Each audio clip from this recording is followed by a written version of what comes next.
pleasant good morning, everybody, and welcome to Breakfast with Roger and Friends on this Monday, the 28th of July, and we say a pleasant good morning to Terry Chamberlain. Good to see you, Terry. Good morning. And John Meisinger, right over there. That's Terry, and that's John. Hi, everybody.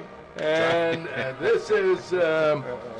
It's me. That's the other Terry. Oh, yeah. I was trying to think of his brother's... Tag. Tag. Tag. Tag are my initials. T-A-G. Yeah. What a day we had last week. We want to point out that our fashion designer was in over the weekend, and you notice things look a little higher, more fashionable. Would you call that feng shui? Or what? Watch your mouth. Feng shui. How do you say that? Feng shui. Feng shui? Okay. Yeah. I use Desinex on that. But we had comments from certain spouses about, there's a lot of junk. I thought first she was talking about us. Yeah. But may have been, and so what we tried to do is dress it up a little bit. Well, John nice. Meisinger gave probably the best fashion statement. He seems to think somebody got married over the weekend in the room. But They rented out this room for the reception. At least you didn't Couldn't say even rent it for the honeymoon. It's funner to watch At on least you TV. didn't say it looks like a funeral home. So Thank goodness. thank goodness for that as Color, well. Roger. So let's say But, gather. it's an upgrade. It's an upgrade. It is an Got upgrade. some Looks tooling nice. on there. Yeah. Right? Oh, We have that's called tooling? I thought that's called a table skirt. Yeah, it's a table skirt, but I think is that other stuff in the front called tooling? Well, it's called Tool. tool. Tool. Yeah, just tool. Not T-O-O-L. It's T-U-L-E? T-U-L-L-E. Oh, I T-U-L-L-E. thought it was Okay. with an ing at the end if you have more than one. Or if you were. Terry, you advanced. The other two Yeah, are we're back with me in the back of the Hey, I room. Did just you do tried that, to- Roger? That Did looks you do nice, that? Roger. Did you do No, Kathy came Kathy in did and that. put a skirt on it, and Well, you that's can't- what she Tried called to it. dress up a pig, huh? And and when she did, I told her I'm not going to wear this. And you should see what's underneath there, everybody. Yeah. Oh, is that where we hide all the stuff now? Yeah. That's right. Yeah, we Loose have wire. several Right. former DJs of Peoria under the table. Hey, I want to talk about weather. Did you see Oh, the clouds west? Yeah, Yeah. it was black. We're- It was yeah. scary. It's scary, right. Now, when I got up, it was raining cats and dogs in Morton. And then when I got on 155, the rain was even heavier. And as you know, passing a semi is problematic because they throw, they should be required to have awnings or They got something. No, they have a flap, and now recently, a few years ago, Well, tell on that this- to the guy I passed. well, give me his name. We'll give him a call. Okay, yeah. On the side of the truck now, there's a big panel. Have you noticed That's that? correct, And, yes. and that's within the last 6, 8, 10 years. It Probably. almost looks like it'd throw it out toward the cars passing. It does. It looks a little, yeah. It- But I there's mean, a lot of it tire. How looks many like- tire? Well, 18 wheels. Right? 18 wheels. And the wheels go round and round. The wipers Might not go be around. much, but the wheels still go around. Round and round. Shall we break into a good morning for the kiddies listening and watching on our show? So at any rate, so I pass him, and the rain is start coming down harder. I get to Peoria, and it's lighting up, and by the time I get out here, it's bone dry. Well, bone dry. I mean, it rained last It night. wasn't raining when you Was got it? there. Yeah, but it Well, rained. the 74 Oh, westbound okay. was dry. Oh, Okay. really? Seriously, that. Wow. including the ramp from I-74 to Sterling. Really? And I'd like to say whoever controls the light at Sterling and the ramp, take a break. Because it's different every day. What do you mean? Well, you come up and the light is red for you. Now, 90% of the drivers ignore the fact that they're not supposed to, a big sign. Well, it's a Yes, right it- turn, so you can turn right No. on red. No, you No, you can't. can't now No, there. no, it's posted, big sign, Yeah. no turn on. Oh, I don't take that Thank you, very often. panel. I mean, this guy spouts a lot of stuff. No, I And just sometimes asked it's it wrong. was a question. It wasn't Okay, a all statement right. that it was a I fact. It was just a question. offended by your question. Well. But at any rate, but sometimes I come up and it turns green went, because I think there's a guy in the control room. Remember years ago Franklin on Street Cedar Bridge? Street? Was it Cedar Cedar Street. Cedar Street There was a Bridge. guy in a tower, Yeah, yeah. and he controlled the He lights. ran the he Yeah. ran the bridge. There's somebody out there waiting for me. And Was he turn it he red every said, day? Here comes the red Cadillac. Let's get that SOB. He turns it red every day for you? Yeah, You've never hit a green one? once. The And, guy was sleeping. He was taking No, he was on vacation, and Shorty Miller, he liked me. Who? And Shorty that Miller? that was the guy that ran a tavern at the corner of Alexander and Okay. North End. I know exactly And it where was that called Oh, yeah. Miller's Smokehouse, and the owner was named Shorty Miller. For what? That's where I go get it. smoking meat or like cigars? Or Cigars, cigarettes. Oh, okay. Well, Cigarillos. we didn't have marijuana back in the 40s, Oh, well, yeah. you had it, but but we didn't know it. well, Yeah. yeah. I mean, it wasn't as Well, you would go popular. in, and when you came out, 8 hours later, you had TB. I mean, that was one of the byproducts. It wasn't much different in the hospitals either. No, Oh, yeah, you're right. Doctors would. Yeah, right. go Well, around. I remember a doctor. I won't. The menthol. Chesterfield. I think was I won't mention his name. He has since passed away, but he was so old that he would lean against the wall where the elevators were, waiting for the elevator, with a cigarette in his hand, and get on the elevator with a lighted cigarette. Wow. And usually I didn't get on the elevator with him. No, I wouldn't. Even before, back in those days, there was still not any talk about secondhand smoke. Right. At any rate, I was surprised at the number of doctors who smoke. Good example, I had lunch one day with Jerry Reynolds of the Journal-Star. She was her medical reporter with Dr. Shevnashai. He was the cardiovascular surgeon at Methodist. And after we got done eating, she was asking questions about surgery and symptoms, et cetera, and so forth. And he lights up a cigarette. A cardiologist? And, yes. Wow. And the cardiac surgeon, not the cardiologist. Oh, and, wow. And at any rate, and she said to him, "You actually smoke." He said, "Don't put that in the story." Really? And then I heard later Steadies his on- hands. Well, Later we've all on. got habits, We all. Well, what'd you hear about later? I was going to say later he had a medical emergency in Florida after he had retired. Oh, and related to smoking, I'm sure. Well, I don't know. I didn't do the diagnosis or whatever, but it was amazing how many people in the medical profession at one time smoked.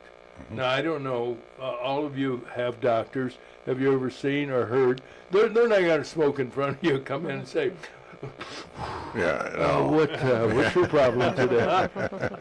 First thing you need to do, Terry, is quit smoking. Do as I say, not as I do. Right? No, exactly. right. I don't know. I- I remember that when they used to actually target certain audiences because smoking was cool. It was yeah. really something special. And you could to buy do. a pack of Cool. That's true. You could. You could for 25 cents. Yeah. For 30 a lot- cents. A lot cheaper now. Now the taxes are more than the cost of the cigarette. Yeah, Are they not? yeah. If we can tax something in Illinois, we will, Oh, yeah. and we do for that Yeah. matter. Yeah, Did that's- any of you ever smoke? No. No. Isn't Yeah. that something? Yeah, quite a bit. You did. I was at two and a Yeah. half See, pack that's a why day. you have the deep, rich voice. It's just Is the accumulation of plaque that's right. in his Tar and vocal folds, Nicotine. vocal cords. yeah, I did. But my But folks, you gave it up. I did. How long ago? About week ago? 15 years ago. See, very good. Not And you easy to probably do. reverse all No, of the that's damage. 2.5 that you did. packs a day. I was a heavy smoker. You didn't smoke. You chewed them. Yeah, I ate those things. Yeah, it was bad. But we all have some bad habits, I guess, sometimes. But I gave it up Speak cold for turkey. yourself. Yeah. You I- gave it up. See, I just quit. that my father-in-law, my late father-in-law, was the same way. You hear people say it's addictive. Explain to me how it's addictive if you can quit. And he quit, as doctor said. Floyd, if you don't stop smoking, you're going to die. He walked out of that office and never picked up a cigarette again. Yeah. And you said you cold. Well, they put 5 stents in my heart, and so I thought, well, maybe I'll quit now. Yeah. But yeah, it's the thing is that's all the propaganda that we have, that you're hooked on it. Our bodies are hooked on tar and nicotine. Our bodies crave fresh air. They really do. My body craves pastries. Yeah, well, Pee on the smoking. I love those chocolate the things pastries, that John brought in this morning. exactly. That's an addiction. Well, it's yes, somewhat. But, Yeah, but you can break. Well, so you had 5 cents? I did. Yeah. Yeah. Who was the cardiologist? It was Dr. Gum, Dr. Darrell Gum. Dr. Darrell Gum. When Great guy. I used to have a medical program called Medical Monitor and cable TV, half-hour show, and he was one of my guests a couple of times. He was a great guy. Great, good Funny guy. personality. Yeah, oh yeah. Yeah, and as I recall, he had a mustache. He did. He looked like Tom Selleck. Ooh, He kind of, yeah. okay. I've got your entrance on. She's a Blue Bloods fan. Mary said she's going to I go back to Magnum PI. Take up smoking. Yeah, Go so see a she could cardiologist. And now I have a perfect image of what he looked like. Yeah, yes, he does. Handsome fella. Yeah, nice guy too. Very the most optimistic person in the world. Well, let's get Yeah. into the news now that we've had our medical report. Yeah. Where did it go? It Uh-oh. moved on you, Oh, buddy. yeah, There it is. there it is. Somebody's been playing with my monitor.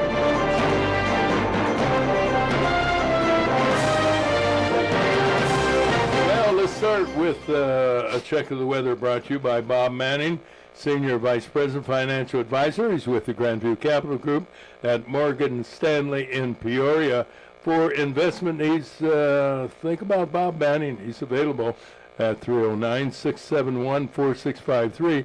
Morgan Stanley Smith Barney, LLC, member SIPC. We're going to be under another heat advisory, Roger, from noon until 8 o'clock this evening, because today it's going to be sunny with an expected high of 94. That'll put the heat index up around 107. Wow. Tonight, a little chilly, low 78. What do you think? What are you Tomorrow, broadcasting from the, Sweater's out. the Congo? well, don't you think? I mean, from 107 to 78. Anyway, tomorrow, a miserable day again, high of 97, heat index 112. There's a slight chance for overnight rain tomorrow night. Wednesday, sunny and 87. Good chance for afternoon showers and thunderstorms. Those showers could continue until Wednesday night. Thursday, sunny and a comfortable 78 for a high. Friday, 79, and Saturday, 80. So can't wait till the end of the week. Well, Right yeah, now, yeah. it's already 80 and dark and gloomy. Yes. just, Except on 90.7 Yeah, just and stay on inside. YouTube as well. just stay inside. There's no place Like to we're go. gonna do here. Yeah, we're just going to stay here. We're just going to hang out and have fun with Breakfast with Roger. Thank you. And That's now right. let's have the news brought to you by Realtor Kathy Reynolds, a brilliant real estate. She's available to help you buy and or sell your home. Experience counts, and you can count on Kathy Reynolds at 309-696-2162. Now with her lead story, here's Terry Lynn. President Trump has announced what he calls the biggest trade agreement ever for the United States and the European Union. It includes a 15% tariff on most European goods. Trump sealed the agreement with European Commission President Ursula von der Leyen, who said the trade deal between the two largest economies in the world will bring stability and predictability. The agreement also provides $600 billion of European investments in the United States, plus billions for the purchase of U.S. energy and military equipment. The agreement was made while Trump is in Scotland playing golf at one of the resorts, who said you can't mix pleasure with business. Well, he can. He can do it. Trump has reached tariff agreements with Japan, Indonesia, Britain, and Vietnam, with more expected this week. Stay tuned. Police in Traverse City, Michigan have arrested a 42-year-old man who stabbed 11 people at a Walmart store. Good Samaritan citizens helped the attacker until officers arrived at the scene. He's been identified as Bradford Gilly of nearby Afton, Michigan. 2 of the victims are in serious condition. One was treated and released. The others listed in fair condition. The attacker faces charges of terrorism and assault with intent to murder 11 people. There's a good chance the Department of Justice this week will reveal whether criminal charges will be filed against former Obama administration officials who allegedly cooked up the Donald Trump and Russia hoax. Some 100 documents have been referred to the DOJ by Director of Intelligence Tulsi Gabbard, including handwritten notes by John Brennan, former CIA director, suggesting a widespread Democratic conspiracy against Donald Trump. Democrats have responded by calling the charges ridiculous. In local news, a motorcyclist was rushed to a local hospital with serious injuries after his cycle collided with a truck on Kickapoo Road around 4:30 yesterday afternoon. No other details have been released. Suffer and suck at the hash. Ridiculous. I'm looking at a copy of the script. I don't see that, the ridiculous I see, but the intonation of your voice. Would I pronounce it wrong? I think Yes, said you it did. perfectly. As a And we'll matter go of to the fact. library after this and look it up. Yeah, the library, yeah. I always used to go to the library on Saturday mornings as a kid. I love the library. Let's see. Oh, wow. Managers of local and area, I can't see, of local and area public radio and TV stations are lamenting the loss of federal funds. Is that your story or my story? That's my story. It's yours. You remember in rehearsal? I think you need another step. Oh my God! As an example, there are two NPR radio stations in this area: WGLT and WCUB. The latter station was once located at. That's not right. No, it's WCBU. CBU, isn't it? We had Cubs on the mind. It said, "Look, I'm not. If I'm wrong, John." WCUB. WCUB. It's the, WCUB. it's the Cubs radio station. Boy. Yeah. Let's do this.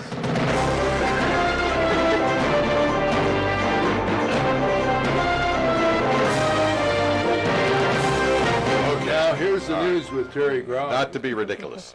Managers of local and area public radio and TV stations are lamenting the loss of federal funds thanks to Republicans who claim funding has been wasteful. As an example, there are two NPR radio stations in this area, WGLT and WCBU. The latter station was once located at Bradley University, WCBU. Get it? Both are operated at Illinois State University, and both literally have no news on holidays and weekends, and all the news is just on And one, the program one side is of the the same. coin. Now, if that isn't wasteful, I don't know what is, ladies and It's gentlemen. all on one side of the coin. All the news is the same. So all the news that is, if it's news to them, it's news to us. Oh, That's my. true. The argument that rural areas will no longer receive news is false. If a rural area can receive an NPR station, they can receive commercial stations.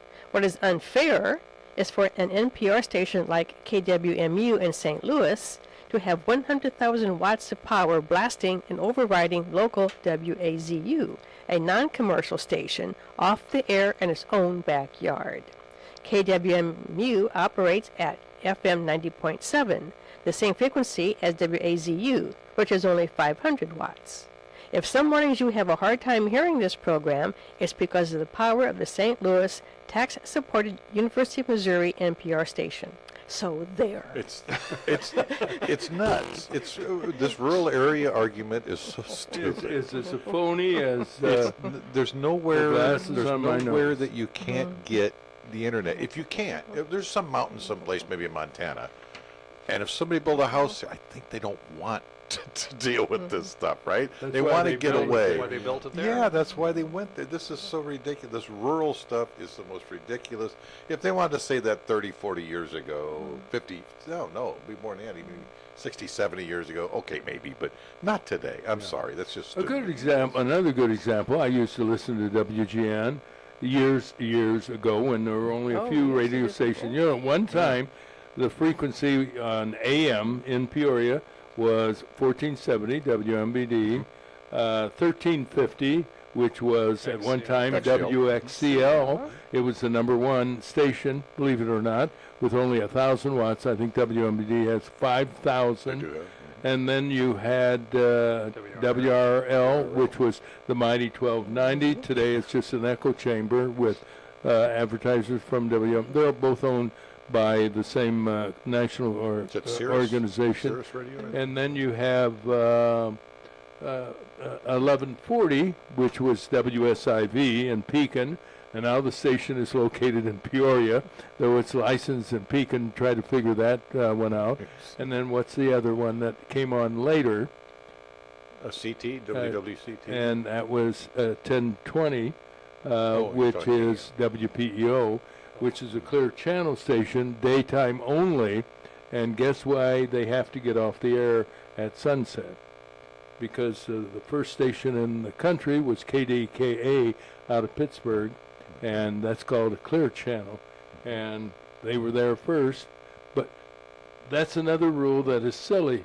Why do we have to get off the air, WPEO, to make way for a Pittsburgh radio station? Well, they've made a lot of changes. Wasn't there, way back when, you probably remember this, Roger, the FCC had a rule that someone could only own 5 O&Os, owned and operated. So whether you use 3 radio stations and 2 TV or whatever it was, but you could only own 5 You were licenses. limited to how many you could own. I don't know what the number was back then, but as you know, Now the people who there's a owned handful. WMBD also owned their FM They have a lot station. of them. Well, they own And hundreds they of own stations. WIRL and their FM station. And I think they own the frequency that used to be FM on WXCL. Yeah. Well, not to mention the HD channels now that they have. High def, right? Don't they have all the HD? You hear all the call letters when they do their news. They go through a whole list. It sounds like they're saying the alphabet. Yeah. But not that I listened to them, Roger. You're giving me dagger eyes there a second ago. No, I'm not. You what? You can listen to whatever you want to listen. As long as it's a You station. son of a gun. Are we done with the news? Yeah, The for a editorial while, comment? yeah. Almost ridiculous. Yeah. And now, speaking of WBUC, CUB. here's their news. From the WCBU Oh, newsroom, there I'm it John is. Norton. John. Peoria City Manager Patrick Urick says 3 bids have been received for a desired mixed-use redevelopment of the downtown tower on Adams, also known as the PNC Bank Building. Urick says the city is eager to move forward with the project after buying the property last fall for $1.75 million. Staff will be reviewing the 3 proposals and working through that evaluation to make a recommendation to the City Council. The submitted proposals are from Peoria's Baldwin Construction, the J. Jefferson Company from Milwaukee, and Rockford-based Urban Equity Properties. The building still has 2 commercial tenants. PNC Bank extended its lease through 2031. A former Pekin small business owner and one-time political hopeful is free on home confinement ahead of her trial for solicitation of murder. Prosecutors say 48-year-old Allison Salinas tried to enlist her former out-of-state boyfriend to have her husband, Patrick Salinas, killed. She allegedly discussed the murder plot in multiple phone, text, and social media conversations dating back to February of 2024. At a pretrial detention hearing last week, Patrick Salinas told Circuit Judge Chris Doskotch he felt safe allowing his wife to be released. Doskotch ruled Salinas could be released from custody but cannot stay with her husband. Bradley University and men's basketball coach Brian Wardle are in agreement on a multi-year contract extension. The school's athletic department announced the deal in a social media post. No additional details on the contract length or terms was provided. The 45-year-old Wardle has guided Bradley to a top 3 Missouri Valley Conference finish and an NIT appearance the past 3 seasons. And members of the popular Peoria area rock band Revel in Red are coping with the tragic loss of their bass player. Pete Ramsey of Bartonville died in a single vehicle crash shortly after midnight on July 12th, following the band's concert near Lake of the Ozarks, Missouri. Ramsey's online obituary says he made an immense and immeasurable mark on the Central Illinois music scene. A message on the Revel in Red website says Ramsey was a driving force behind the band's success. I'm John Norton, WCBU News.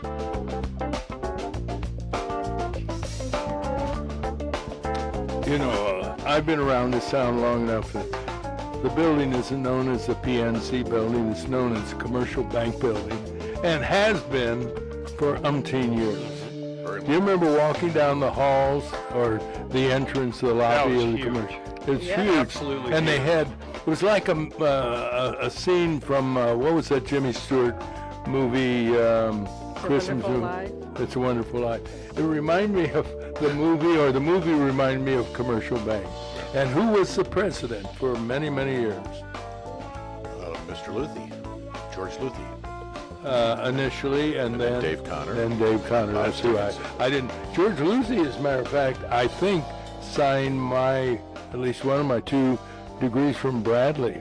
Oh, I really? think he was chairman of the board of trustees at Bradley University. Oh, wow. You know, get that out and check it for sure. You know No, that it's building? hanging on the wall. You mentioned that building. Good. It's a really cool thing. There was a first floor, second floor, C floor, and third floor. C floor, do you remember the lobby with the great big, ceiling in there? Right. Yes. And they went and they redid it one year. They brought in scaffolding, and then they redid it and painted it all and put the gold leaf back on. It was just gorgeous. You could go on the C floor, which was an in-between, and it was kind of a mechanical area. It was the top of that domed building. It was. I didn't know That that. floor was only about a 6.5-foot floor. You kind of had to know how to get there from the back door, but you could go up in that room up there where the mechanical and then the top of the dome, and they had those like rosette things. You could remove those and look down through it was really cool. What was the floor that took you over to the Creve Coeur Club? I don't know. Those buildings did Oh, well, connect. third floor. I'm sorry, third floor. Third Yeah, floor, that's where my okay. office was, on the third floor. Did you forget that? I did. Yeah, I yeah. did. I tried to forget that. Showed up many In times fact, on the fourth it floor. was the last office right before you went to, right before you went to the Creek Now, Club. are we going back in time long enough to remember when we had elevator operators? That's Oh, what I was yeah. going to ask you Yeah. earlier today, because you said you'd get on the elevator when somebody was smoking. I said, I was going to say, is it the elevator operator, the guy that sat Yeah. on the stool? Yeah. And, Yeah, and yeah. he had a little stool his butt must have been sore at the end Oh, of the I day, know. but It wow. was. And Well, that was hard work. And I remember when some of the women in the Lehman building were elevator operators and they wore white gloves. Yeah. Well, you all are skeptical, I can tell. no, I remember that. I do. And why Okay. would you do? Well, that's when you didn't push a button, though, right? You had to turn the crank They or had whatever. a crank. Turn the crank. Well, Oh, you yeah, had to, yeah, you had there to was a- crank the yes. elevator up. Yeah, Is that what yeah. they did? That's why it was so hard. They just wound it up. No wonder they had to sit down. They were tired. Spent the whole day. You get 10 people on there. That's a hell of a lot of cranking. Seeing going down there, just hit a button and we just drop. Yeah. That's You guys are Easy job. visionary. I don't. I remember they actually controlled the speed, didn't it? Oh, is that what that was? You know, they didn't crank They it. called it a foot feed and other things, yes. Well, speaking of an attendant, I think it's a little weird, but I think what's really weird. Have you ever been in had a restroom I know what you're attendant? gonna say, You yeah. ever Have run a into- what? Have you ever run into a restaurant? Restaurant, yes. No, I've never eaten in a restaurant. Restroom attendant. Yes. A rest. I'm having a Oh hard time yeah, I think it was in Las Vegas where I went into the restroom with $50, came out with 10. I think you know there were You got to tip everybody. Yeah. That guy wasn't even working at the hotel. Well, you get arrested. If you, come, Yeah. you get arrested if you come out with more money. I think did they have those 40 bucks people is in funny. country clubs, restrooms? I don't know. I If, don't I don't know. think I've ever been in I've there seen with an attendant. I've seen him on TV. Oh, they've I don't had, think- I Would you like remember that when- job? I just thought it was Oh, Can you weird. imagine no. that job? I don't know. What? Can you imagine that, those toilets where you go in and you do your business and you come out and they flush automatically? Yeah. There's somebody sits behind the wall with little spectacles and they're looking in there. They have to flush that toilet every time. Those people that lost their That's not jobs, true?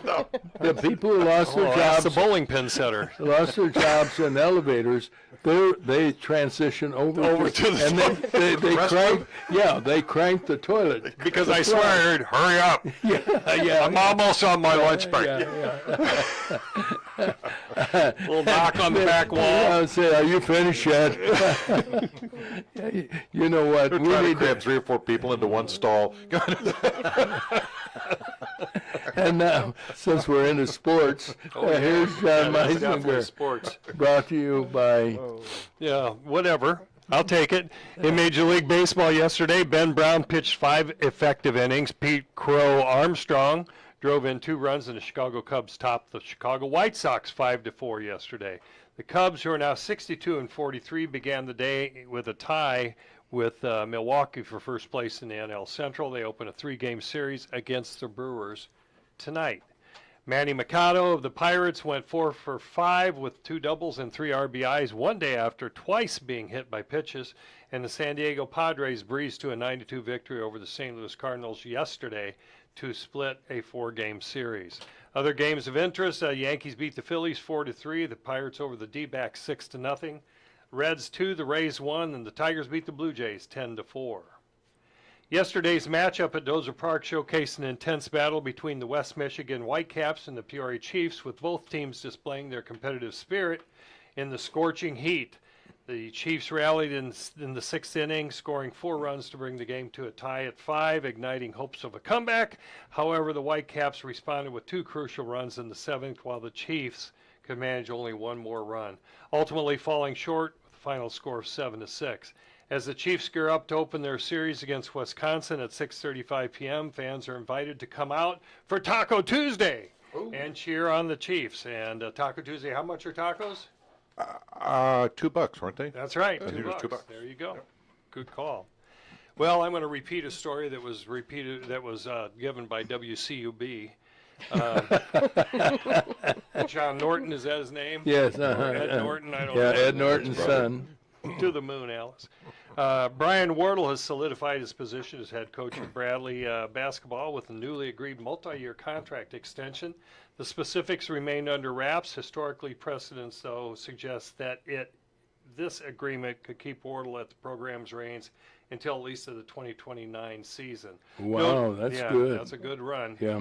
Notably, his impressive track record includes 14 Missouri Valley Conference tournament victories, the highest by any Bradley coach, and he ranks second in regular season Valley wins with 100, trailing only Jim Molinari's 110, with an overall record of 187 and 147 at Bradley.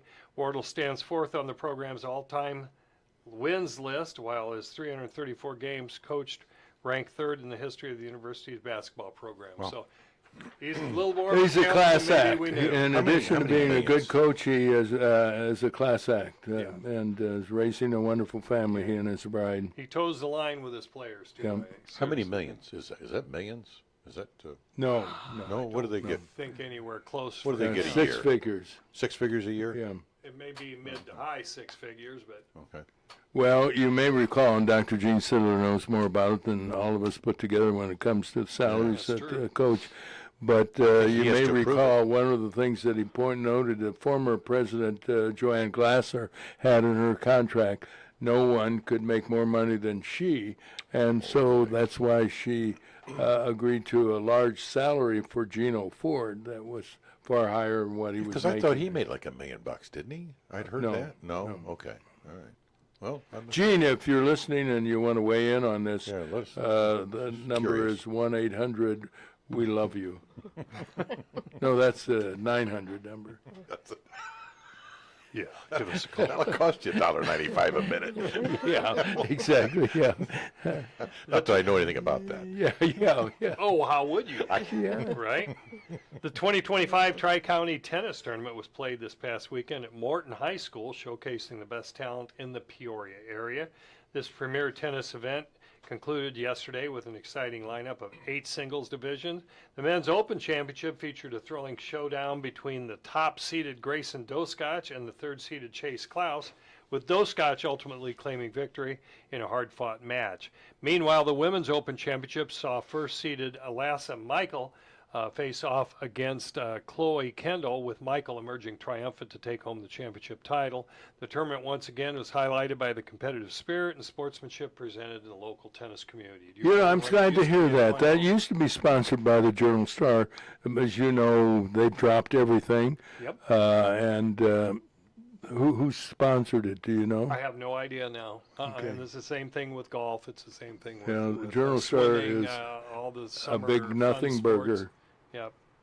In youth golf, the 26th Junior River Cup shone brightly this past weekend at Lick Creek Golf Course, showcasing the talent and passion of young golfers from the Peoria area. With Team Tazwood leading the overall series 17-5 before yesterday, there was excitement as Team Peoria, the defending champions, stepped into the up to the challenge, and delivered an impressive performance to narrow the gap in this storied rivalry. From the high school division, led by standout players like Jake Coulter, Nolan Eccles, Isaac Fitzgerald, Crew Fortin, Drew Gamma, Nick Herget, Carson Lott, and Braden Schlick, to the promising talents of junior heights like Shane Cunningham, Jacob Shelby, Will Snyder, and Jack Westerberg. The spirit of camaraderie and sportsmanship was evident as they took to the course with dreams of excellence. This annual celebration not only emphasizes the competitive spirit, but also fosters lifelong friendships and shared a devotion to the game, inspiring the next generations of golfers. You know, that was so beautifully Wow, written and read Yeah. that you could take an offering. That Okay, that well, was where's the cup? that was Is there a hat around here? that was very spiritual, Wow. and I could see the passion Yeah. that I have a feeling you watched. I was there. I- I got some video too. This is what. Oh, we'll Go show ahead that and run later. it. Yeah, we'll show. I'll hold it We up can to the hold it camera. up to the camera. But as you watch these young golfers, high school kids and younger, each one had a caddy. Had a what? Had a caddy with them. So there were 8 people on the greens, all moving around at the same time, and it was like, how do they know where they're going and what they're doing? They know what they're doing. Sure. For us, it was a little bit different. Now you were there on a golf cart. On a What'd golf what'd cart. that cost you $46 to rent that golf cart for one golf no for that for one day? for one Cart. game. Yeah, for one cart. $46. And there were an What average was of it? A 10 Cadillac? carts. Yeah, They no were- kidding. Oh no, they were not good carts either. Well, you just take your own car. Not your car, cart. Oh, There you go. There you go. And what they do? Lease them from Cartville? Well, I got to tell you though, with at least 10 carts at following each group of kids, because parents, grandparents, everybody, and they've got the feel. How much money did they make? I mean, they were making hand over fist. I know they're expensive, but in Peoria at Newman Golf Course, they were $23, so half that price, and much newer, nicer vehicles. So inflation has hit Tazewell Yeah, County. they're All the they're kids had a caddy. Did you have a driver? Yeah, it was me. Oh, He also had a putter, and he also had several That's right, a irons. few irons, yeah. Yeah. Very good. That was Four, right on. no, $3.95. I'll follow up here. Yes, The please. men's city golf championships are in full swing today, so it's men's no, city. I doubt it. Yeah, well, no, they might make it today because it's supposed to clear off, according to Kyle. Will they play when it's wet? They'll play when it's Oh, wet. sure. They'll Oh, be really? playing- Just- they won't- just they'll when it's even raining. play in the rain. You know, Terry, you need to get out more I'm not a often. sports No, guy, just, not a sports guy. What a surprise. Well, the men's city golf championships are in full swing today, drawing 64 talented competitors vying for the title of best golfer in the area. After the qualifying rounds on Friday, excitement will build as players gear up for the intense matchups, including a highly anticipated face-off. This is my favorite one, between my grandson, Shane Cunningham from Richwoods, and my great-nephew, Sean Graham from Peoria, Notre Dame. I think you're related to everybody in Peoria Well, just one way. those two are the only ones that And those two are they're against playing against each other. So Oh, who, that's do you, not so who fair. do you root for? Yes. And You that's chicken. the question. You want them both to do well. I want both to do well. Absolutely. Is there a tie? Can you have a tie? No. No. There's no. always a Possible. playoff. Always have a playoff. Yeah. So they could tie and then have a playoff. Yes. That'd be the best thing, Yes. right? I Yeah. guess.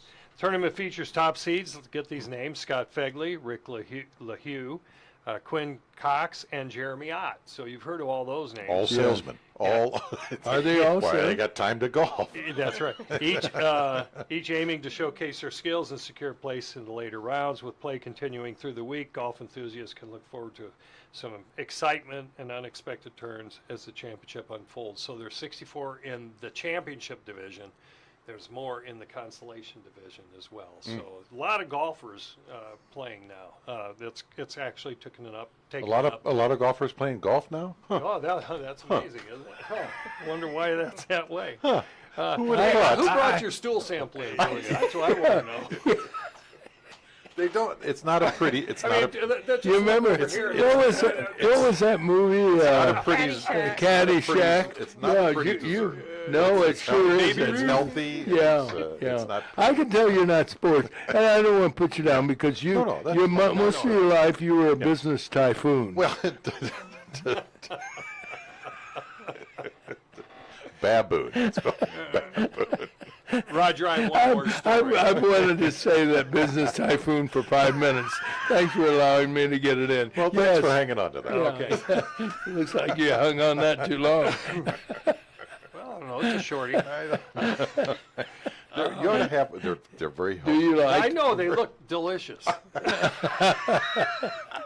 Well, Or my dog would like it. you I don't. mean, You don't eat some these with dogs your like it a eyes. lot. You know, they say eat with your eyes, not No, these. not these, they don't. You close your they eyes. do, actually, they're very... I'm going to healthy. take one and put it in the Sweet. kitchen floor and see what the reaction is when people come in. Anyway, what's your final story? Okay, my. anyway, I got one story, and it's not necessarily sports, but with the St. Jude Run coming up this Yeah. weekend. Oh, good. wanna make Time, sure that- timely that I story. have a good That's story right. for This that. weekend. You're This right. weekend is coming up. This past weekend, though, St. Jude Neighborhood Tradition showcased incredible spirit of community and compassion as a group of young entrepreneurs known as Kicking Cancer in the Knolls set up a bustling lemonade stand in Peoria to raise funds for children battling cancer. Positioned at the intersection of West Holly Ridge Circle and North Bigelow Street, you know where that is, right? in the middle I of the have Knolls. enough feeling for it. Yeah. These enthusiastic kids not only sold great lemonade, but they also an array of delightful goodies, managing to exceed their ambitious fundraising goal of $50,000 by amassing a remarkable total of $55,000. Are you kidding me? $95.25. That's as of the weekend. They're still open. There'll be more. Are they open? They're Seriously? open, but they're not open there. But if you want to donate, they've got they've got a spot online. By the end of Saturday's event, they had $56,095. And that's absolutely amazing. They- Do you know the kids? Do you know any of the kids? Yeah. I mean, I know who they are. My granddaughter babysits a couple of them. They put on some really cute commercials Oh, yeah, they did. on Facebook and YouTube. And, I wish we had known that. Yeah. We could have interviewed them. I know all of them. Well, All their- we can get them You in do? next They year for live sure. just right around the corner. I Yeah. live over there. You did? That's where I live. Yeah. They're cute. Wouldn't it be kids. now? Wouldn't it be? Good kid. What are the age range? Oh, from 4 years old. Yeah, like 4 to 12. yeah. Or something. 15. Yeah. Be wonderful. And they to, do all the work. The Yeah. parents handle the money part, but they do all the work. They wrote all their own commercials. They do all their own That acting. is terrific. And The commercials were cute. Maybe, really maybe Did a good job. if not today, tomorrow we can talk to one of them by phone. Sure. I'll see Be what great. see what I can find for you. With plans to continue collecting donations until this coming weekend, when the final amount will be revealed during a telethon. They inspired others to contribute through their Facebook page or by searching for the Kicking Cancer in the Knolls lemonade stand online. So you can Google that or go to Facebook. And they'll know that too. Their heartfelt motto, because you are never too small to make a big impact, Oh, I love that. truly resonates, highlighting the power of youth to make a difference in the lives of those in need. So kudos to those people. Oh, you bet. What a wonderful job. $56,000. It's going to be more than that. That's almost unheard Be of. more than that. So congratulations. If you want to give, go to Yeah, what's her? one more time. It's called Kicking Cancer in the Knolls Lemonade Stand. Go to that online and you can make a donation. And Well, Roger, well that's said. sports. Yeah. And let's see, you started at what? It's only like 5:30? 30 minutes of sports. Yeah, That's yeah. Great. Yeah. Well, you know when I started? 7:33. 6:33 even. 33. So there was that make it, 6:33. I guess it was 6:33. That's, But you know, you had a plethora of did a lot of good interruptions. Lot- You thought I was going to say That too. stories. There. Yeah, as well. Well, let's do the news at the bottom of the hour. We'll have to wait for another kinda. 45 minutes. Never too late.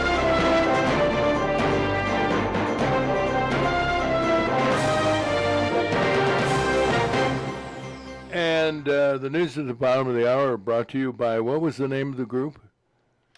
Kicking Cancer in the Knolls. Kicking Cancer in the Knolls Lemonade Stand. Wonderful. Did they sell chocolate chip cookies? They sold cookies, they sold donuts, they sold all kinds of treats along with the lemonade. Gee whiz. It was sweet. I wish we had Busy run- place too, yeah. by the way. Busy Yeah, place. well, they had to be They closed the busy. street down.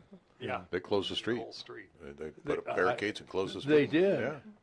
And I understand, due to the competition, Lou's Drive-In closed during that time. Yeah. Yeah, they were just on the street.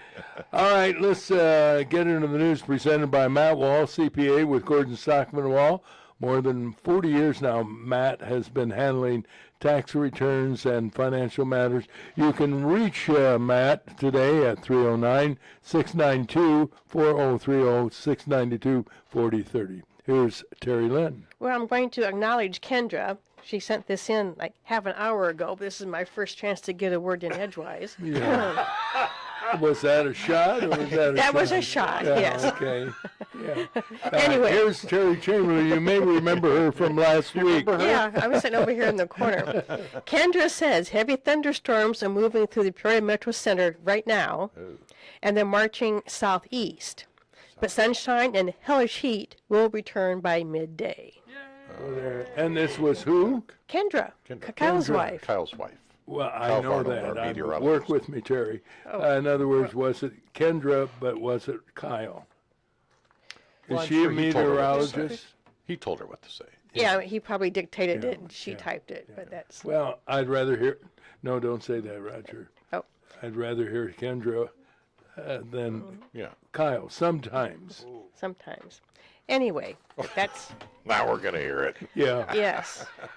I wanted her to know that we were watching. I just couldn't get Get it a in. word in edgewise. I know. A couple of times the two guys took a breath, but they were very short in duration. Both of you? Yeah. Well, how am I in this? The only sport John Meisinger didn't cover is Tiddlywinks. But stay tuned that, for this for later That's on. for the next hour. 7 o'clock 7 o'clock sports. news, Yeah. On to the news. Yes, please. President Trump has announced what he calls the biggest trade agreement ever for the United States and the European Union. It includes a 15% tariff on most European goods. Trump sealed the agreement with European Commission President Ursula von der Leyen, who said the trade deal between the two largest economies in the world will bring stability and predictability.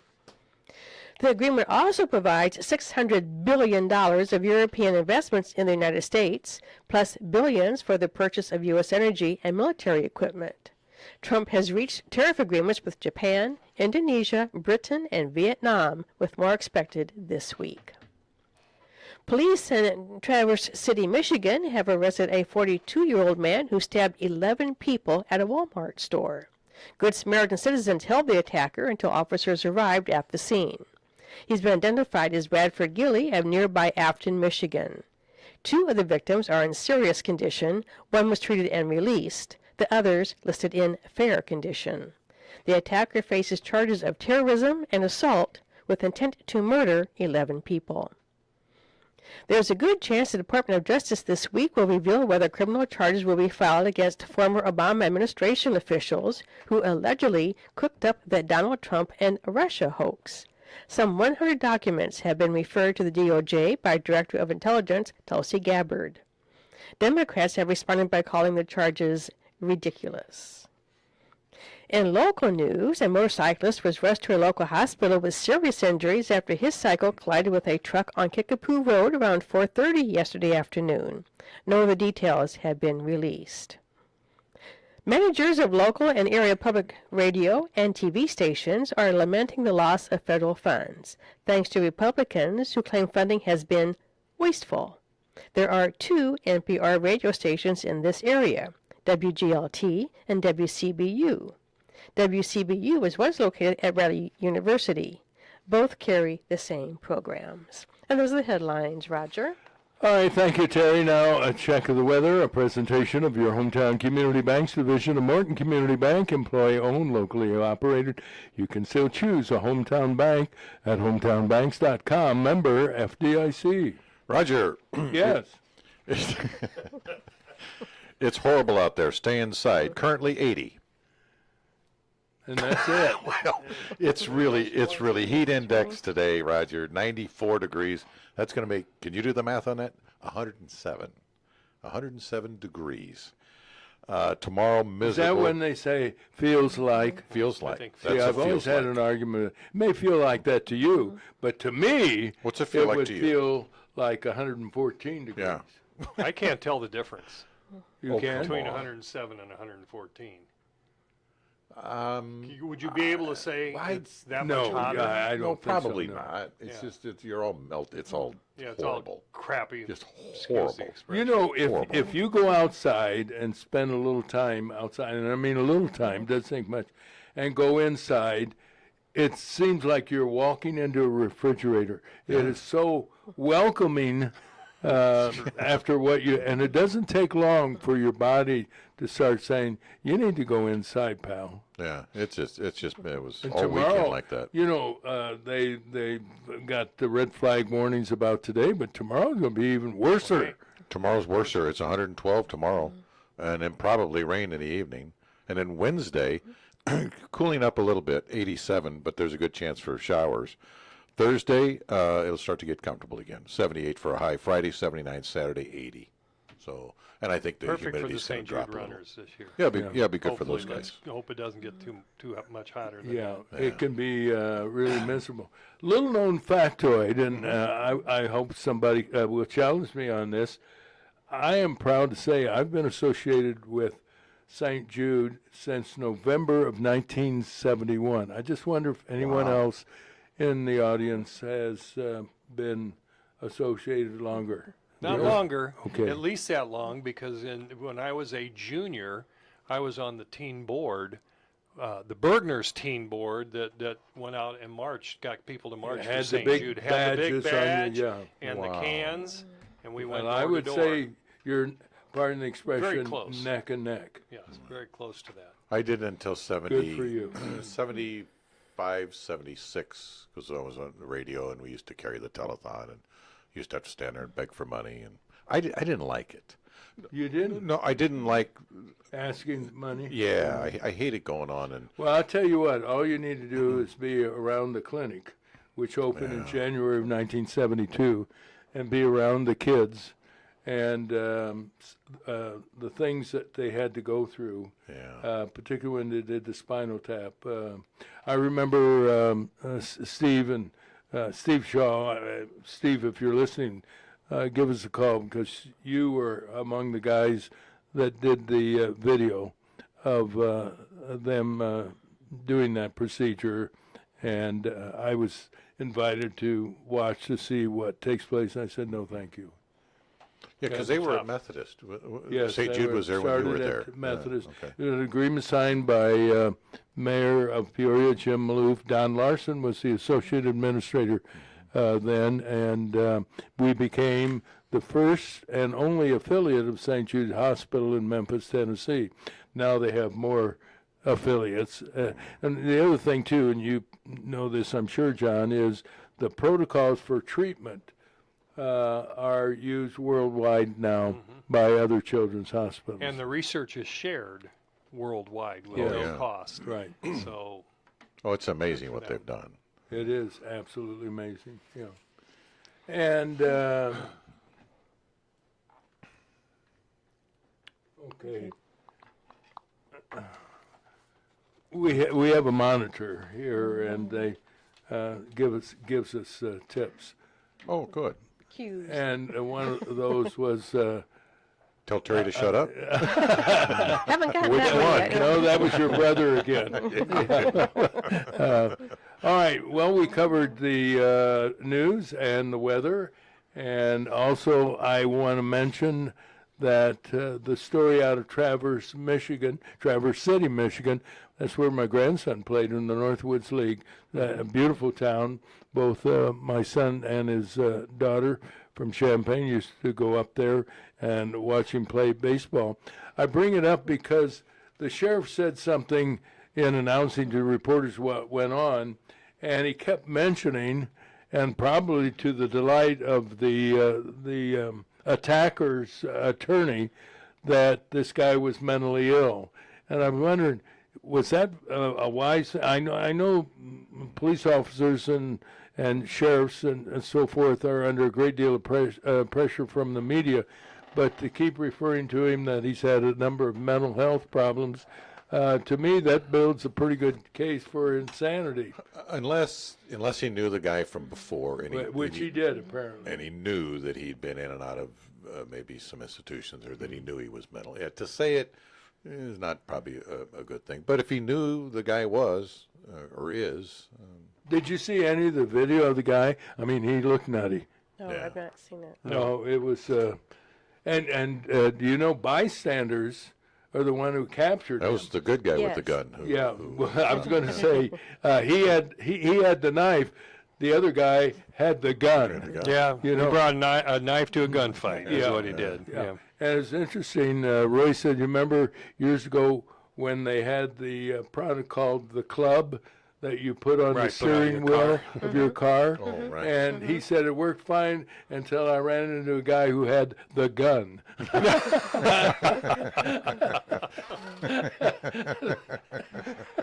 Yeah, So, well, that wins. the sheriff's department. Well, it sounds like you were a busy guy covering the golf tournament. We're following a lot of golf this Now, last week. where is it was Lick Creek? Lick Creek and Uh, Pekin. Yeah. They have a couple of golf courses. Is I'm trying to think of the street that runs through Pekin near the golf course that runs north and south. That's Sunset. Not Sheridan Road. Thing of Broadway? No, that runs There's- east and west. There's a Broadway runs street east that and you west. come into that does run north and south, and I can't remember the name of the street now. that Sunset? But it goes. And I it think might be that- Sunset. I don't know, but you go right. That was Par- a movie. Parkway? Wasn't it? Is it Yes, the Yes. Parkway. Yeah. Oh, you mean Is the it big- vet- okay. Is It's it a long Veterans street that Parkway that runs north and south? Goes to from Court Street all the way through all the town. way. Oh, yeah, all the and way right to past west. the back of the high school. Yeah. Yeah, okay. that's- so whatever- that's that's the street That's a that- beautiful course. Oh, that has it's- some pretty good hills. Yeah, that's why we didn't walk. And you know, yesterday was a very warm, sultry I day. had no idea that. You probably didn't know because that I because you passed were out inside. twice. I didn't know what day it was. Did you have a as matter of cooler? fact. Did you have a cooler? Oh, with you? we took water with us. Yeah. And yeah. I mean, some You people can't might drink have on the taken course. other You can't things. drink on the course, can you? Do they? People do. Oh, Do what? Drink Yeah. on the course? Probably not good to do at a youth golf tournament. Well, that's why I but said I that, know yeah. people do, but Oh, really? I didn't see anybody in our caravan, excuse the expression, you know. Your gallery. I Our think you're- gallery. A aren't you- gallery aren't is you a that a- gallery in yeah. golf? In golf See, is see, a I know- gallery. I know some yeah, sports terms. that's very good. some Well, You want to move this out of sight? I'll eat it. Yeah. Every time I look at that, I get an urge. Well, yeah, me too. But at 10 o'clock, we start that all over again today with the city tournament because he qualified. But that's what we were talking about in the sports. I've got that. My grandson is going to be playing against my great nephew, and at 10 o'clock this morning. So we'll be heading to the golf course that time, which will be a little humid. Little. And so. Is that in Pekin? No, this one is actually at Newman Golf Course over by your old neighborhood. My old yeah, neighborhood, yeah. which is a beautiful course That as is well. the toughest, considered, I believe, the toughest course Of the city of courses, the city courses. yes, Yeah, I think probably. Country Club of Peoria and Grandview Drive is the toughest course. Yeah, I would imagine that's a pretty. And pretty I'm tough one talking with the about hills. being a caddy Just because walking. I was a caddy 12 years of So age. you have to leave early to go to this? It starts at 10. It takes you an hour to get starts there at from 10. here? For me, You said you were going to leave early today. I am leaving early today. I've get got to to go home someplace- and get ready, Well, you pick up don't my have, wife, and you drive don't all have the way to over get there. huffy about I it. know it. Hey, listen, I wanted to bring one thing up before you go to news. It's been 12 years since, 13 years since this has happened, the Asian Flight 214. If you remember, we talked a little bit about that before. 13 years ago, this plane crashed, and some of the information that was fed to the media was not correct. Oh. And so I want to let you know what was fed to the media. They had Captain, now this is an Asian flight that crashed 13 years ago. The captain's name was Something Wong. The officers' names were Wee Tu Lo and Holy Fook and Bang Ding Ow. Those were the ones that were announced on national TV that day as the officers on that flight. The news, weather, sports next on WACU. Brought to you by the famous Chinese chef On Too Long. See, I mean, that's an WACU FM 90.7 in Peoria, Illinois. Don't go away. Please stay.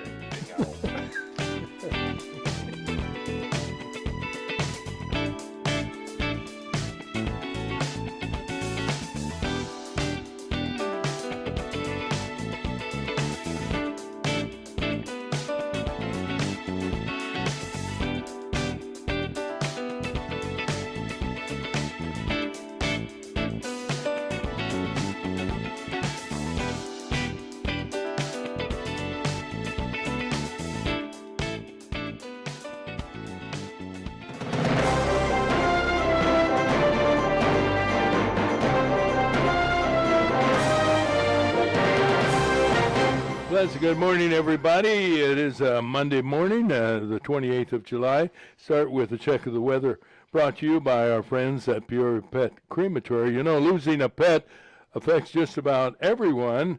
The caring people at Peoria Pet Crematory know that. That's why they're available 24/7 to help you through the grieving process, offering several choices for care and remembrance. Their phone number, 309-713-1898. We're under a heat advisory from noon until 8 o'clock this evening, Roger, because today it'll be sunny with an expected high of 94, with a heat index up to about 107 degrees. Tonight, low 78. Tomorrow, a miserable day, high of 97, heat index of 112. There's a slight chance for overnight rain tomorrow night. Wednesday, sunny 87, good chance for afternoon showers and thunderstorms. Those showers could continue Wednesday night. Thursday, sunny and a comfortable 78 for a high. Friday night is 79 and Saturday 80. Right now, it's very humid, very dark 80.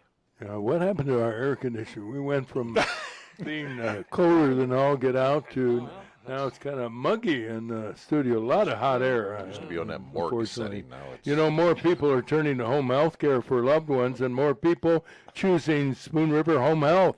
Their staff, professional and personal, have been for over 30 years. Spoon River Home Health available at 309-245-0723. Now the news with Jerry Lynn. President Trump has announced what he calls the biggest trade agreement ever for the United States and the European Union.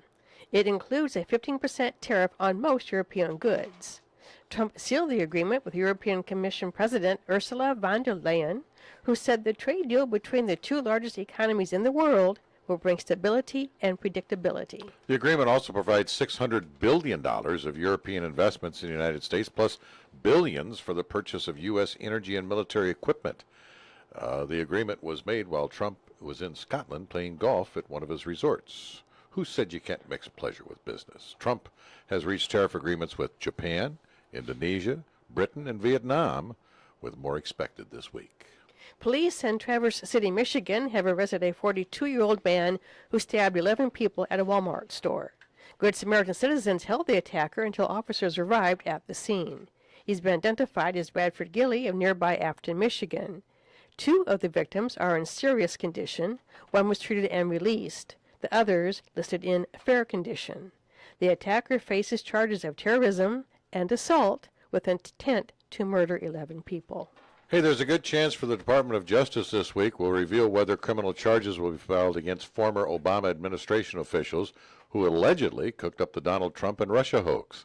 Some 100 documents have been referred to the DOJ by Director of Intelligence Tulsi Gabbard, including handwritten notes by John Brennan, former CIA director, suggesting a widespread Democrat conspiracy against Donald Trump.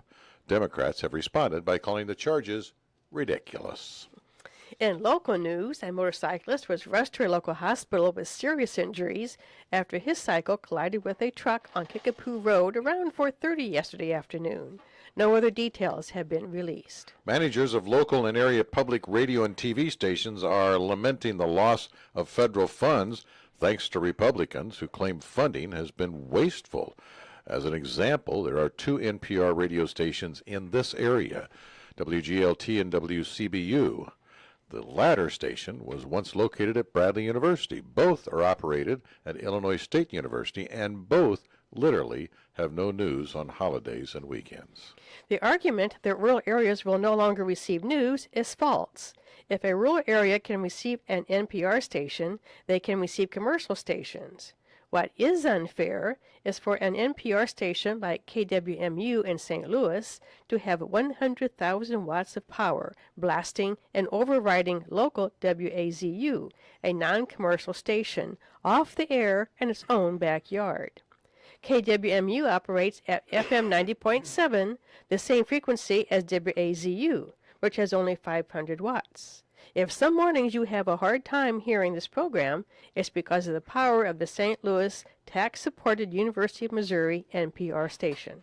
So there. So just go online and watch us. You can Yeah. watch us and Watch hear on us, YouTube. and see us, Exactly right. and feel us, and that's smell vision will be happening in a couple of weeks. Oh, let's hope not. Speaking of WCBU, here is John, somebody. John, I believe John Norton, is that the name? From the WCBU Newsroom, I'm John Norton. Peoria City Manager Patrick Urich says 3 bids have been received for a desired mixed-use redevelopment of the downtown tower on Adams, also known as the PNC Bank Building. Urich says the city is eager to move forward with the project after buying the property last fall for $1.75 million. Staff will be reviewing the 3 proposals and working through that evaluation to make a recommendation to the City Council. The submitted proposals are from Peoria's Baldwin Construction, the J. Jefferson Company from Milwaukee, and Rockford-based Urban Equity Properties. The building still has 2 commercial tenants. PNC Bank extended its lease through 2031. A former Pekin small business owner and one-time political hopeful is free on home confinement ahead of her trial for solicitation of murder.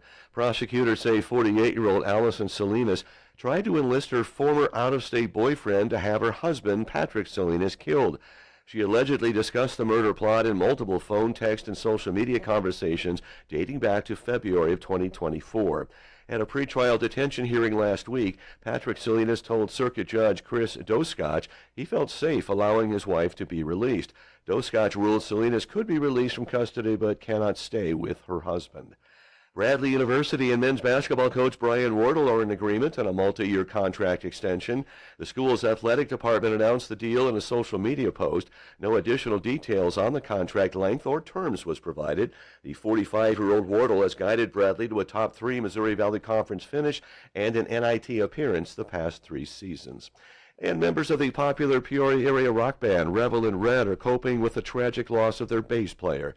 Pete Ramsey of Bartonville died in a single-vehicle crash shortly after midnight on July 12th, following the band's concert near Lake of the Ozarks, Missouri. Ramsey's online obituary says he made an immense and immeasurable mark on the Central Illinois music scene.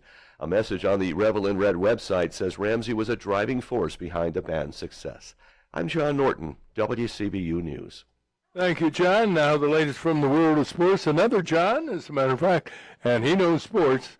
John Meisinger. John, you're on the air. Thanks, Roger. In Major League Baseball yesterday, Ben Brown pitched 5 effective innings. Pete Crow Armstrong drove in 2 John, runs. can I ask you, a sports question here?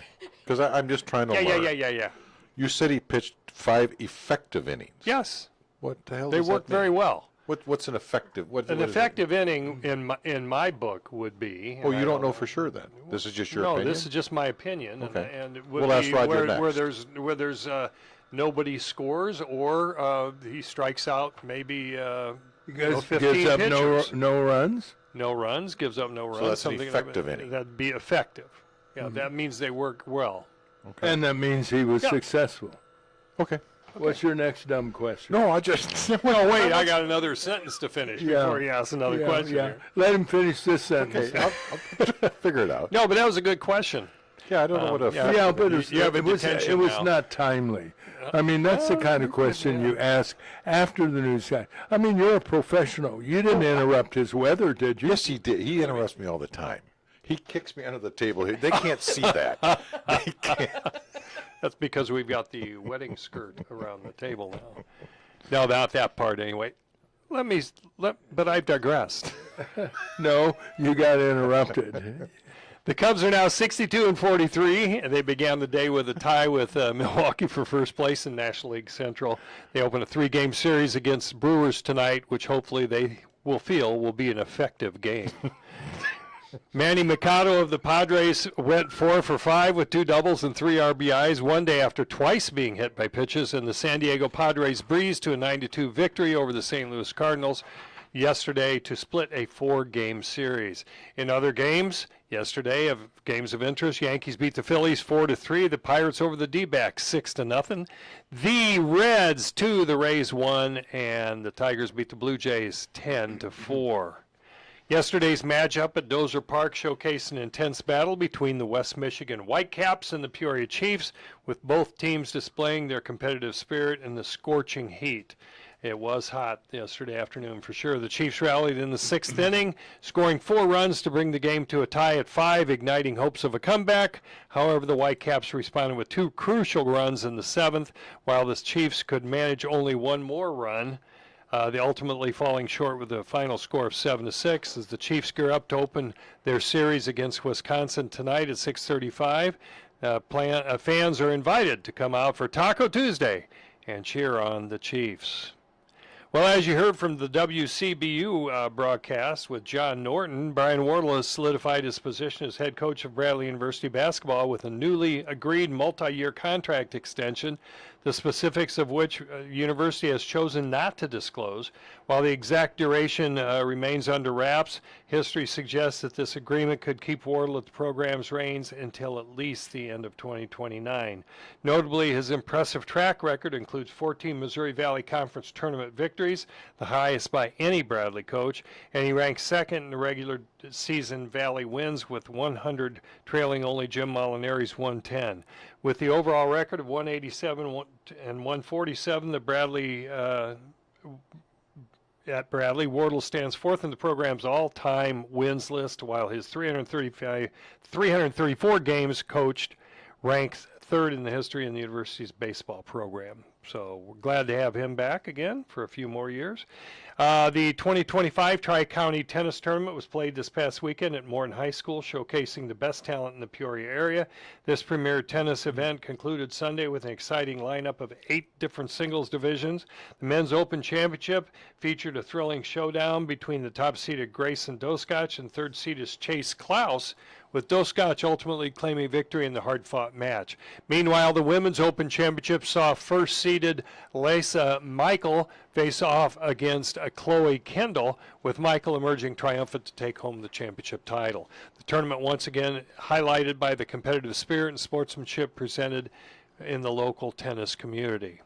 In youth golf, the 26th annual Junior River Cup shone brightly this past weekend at Lick Creek Golf Course, showcasing the talent and passion of young golfers from the Peoria area, with Team Tazwood leading the overall series 17-5. There was excitement as the Team Peoria, the defending champions by the way, stepped up to the challenge and delivered an impressive performance to narrow the gap in this storied rivalry. The annual celebration not only emphasizes the competitive spirit, but also fosters lifelong friendships and shared devotion to the game, inspiring the next generation of golfers. Excited to announce that Shane Cunningham, my grandson, was part of that team. This is his 2nd year playing in the River Cup. The Men's City Golf Championships are in full swing today, drawing 64 talented competitors in the championship division, for the title of best golfer in the area. After qualifying rounds on Friday, excitement builds as players gear up for intense matchups, including a highly anticipated face-off between my grandson Shane Cunningham from Richwoods and my great-nephew Sean Graham from Peoria, Notre Dame, who will tee off at 10:09 a.m. at Newman Golf Course. The tournament features top seeds like Scott Fegley, Rick LaHue, Quinn Cox, and Jeremy Ott, each aiming to showcase their skills and secure a place in the later rounds, with play continuing throughout the week, which is promised by Terry Growie to be a very warm one. Yeah, that's right. The golf enthusiasts can look forward to thrilling moments and unexpected turns, as golf always proves to be, as the championships unfold. And finally, not really a sports related, but related because we have St. Jude run this coming weekend, this past weekend. A St. Jude neighborhood tradition showcased incredible spirit of community and compassion as a group of young entrepreneurs known as Kicking Cancer in the Knolls set up a bustling lemonade stand in Peoria to raise funds for the children battling cancer.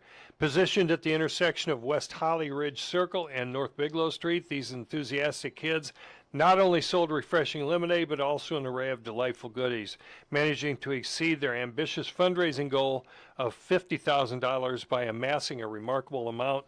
At the end of Saturday's event, $55,095, with plans to continue collecting donations until next weekend when the final amount will be revealed during the telethon.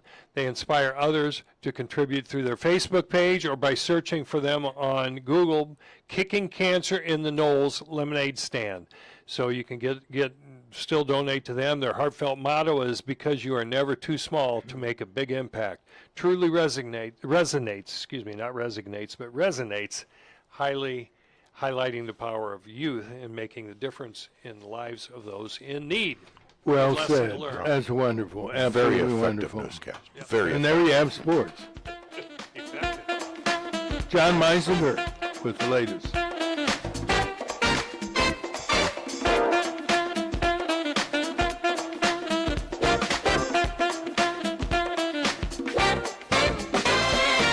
You know, it's wonderful when we hear such heartwarming stories and the accounts that you gave, John, because the national media is filled with so many stories to the contrary, hateful stories. A good example is a woman who's not well known, but probably is well known after what she said on the internet. Her name is Sarah Rockwell, and she's a chairman of a school board in the state of Florida. And listen to what she said and wrote after Hulk Hogan died. She said, "Oh, did Hulk die? I didn't know. Good, one less MAGA in the world.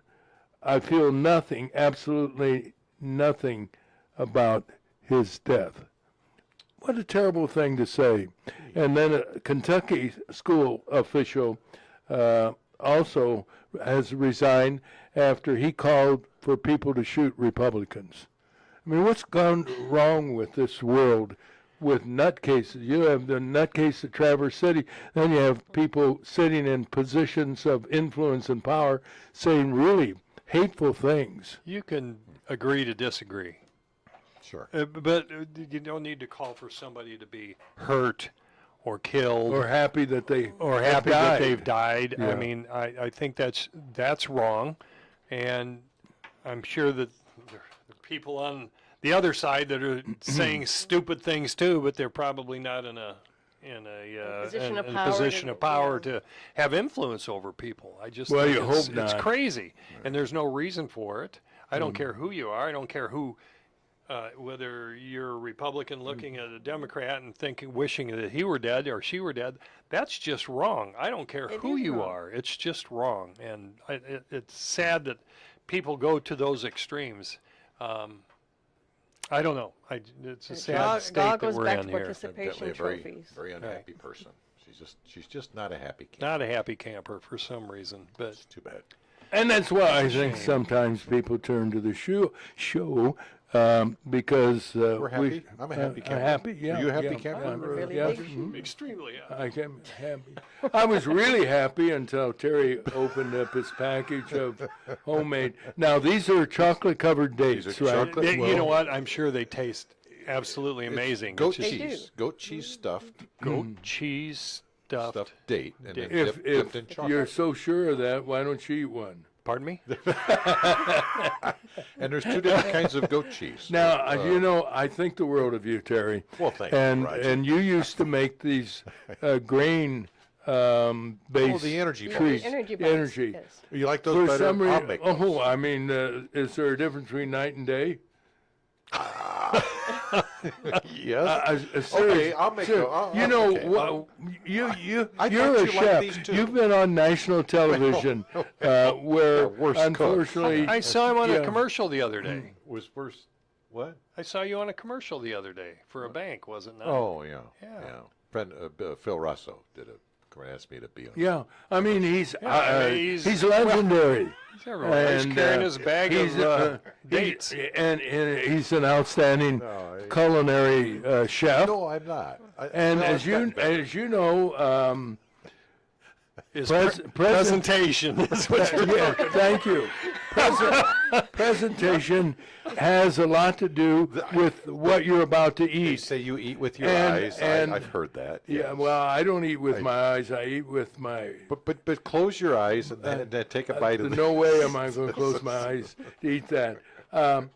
Close your And, eyes and and put this in your it mouth. has an unusual that's never taste. good. You have to like dates. You like dates, I Tara? do like dates. Uh, I haven't had one in a long, long time. Here, but pass them no, I'm not talking about your Here's a social sample life. for you. Yeah. I Yeah. do like these. Do you? Enjoy Well, that what- sample. yeah. Why don't you just take them all, and they'll leave one for Terry. No, I've had mine. Can you hold that up for the camera? Yeah. So hold that up. So, and I'm sure when people look at that, no, take one out. And so, Well, I wanted to Take show. one. This is how Hold they. on. let this me is know. the bag. Let me know Let when me it's. get you a napkin. Let me No, know when I it's. got it. Oh, you got one? Okay, good. Let me know when. Come on a roll. And they're stuffed with. I used to. Little dates Here we go. dipped in chocolate. This reminds me Yeah. of Caddyshack. Yeah. Yes, it does. You got that out of the swimming pool. Yes, you did. Bill Murray. Now here he sweat over a hot oven. I'm making Make fun of it- something that we shouldn't make fun And of. we're making fun. Yeah, not- I John, apologize, you, Terry, You that should was be. rude. You should be ashamed of I am yourself, totally. John. People being mean Yeah. to people, and you. I'm totally ashamed of myself. Delicious. Which correct? one did you get? Is that the plain goat cheese or is that the? Spicy. It's not a spicy goat cheese. Yeah. Which one did you get? There's a smoke comes out of raspberry. it. There was a raspberry. This is the raspberry one. That's the raspberry goat cheese. It's a little bit sweeter. Okay. Very good. Anyhow, Speaking of which, have you tasted the new M&M flavor?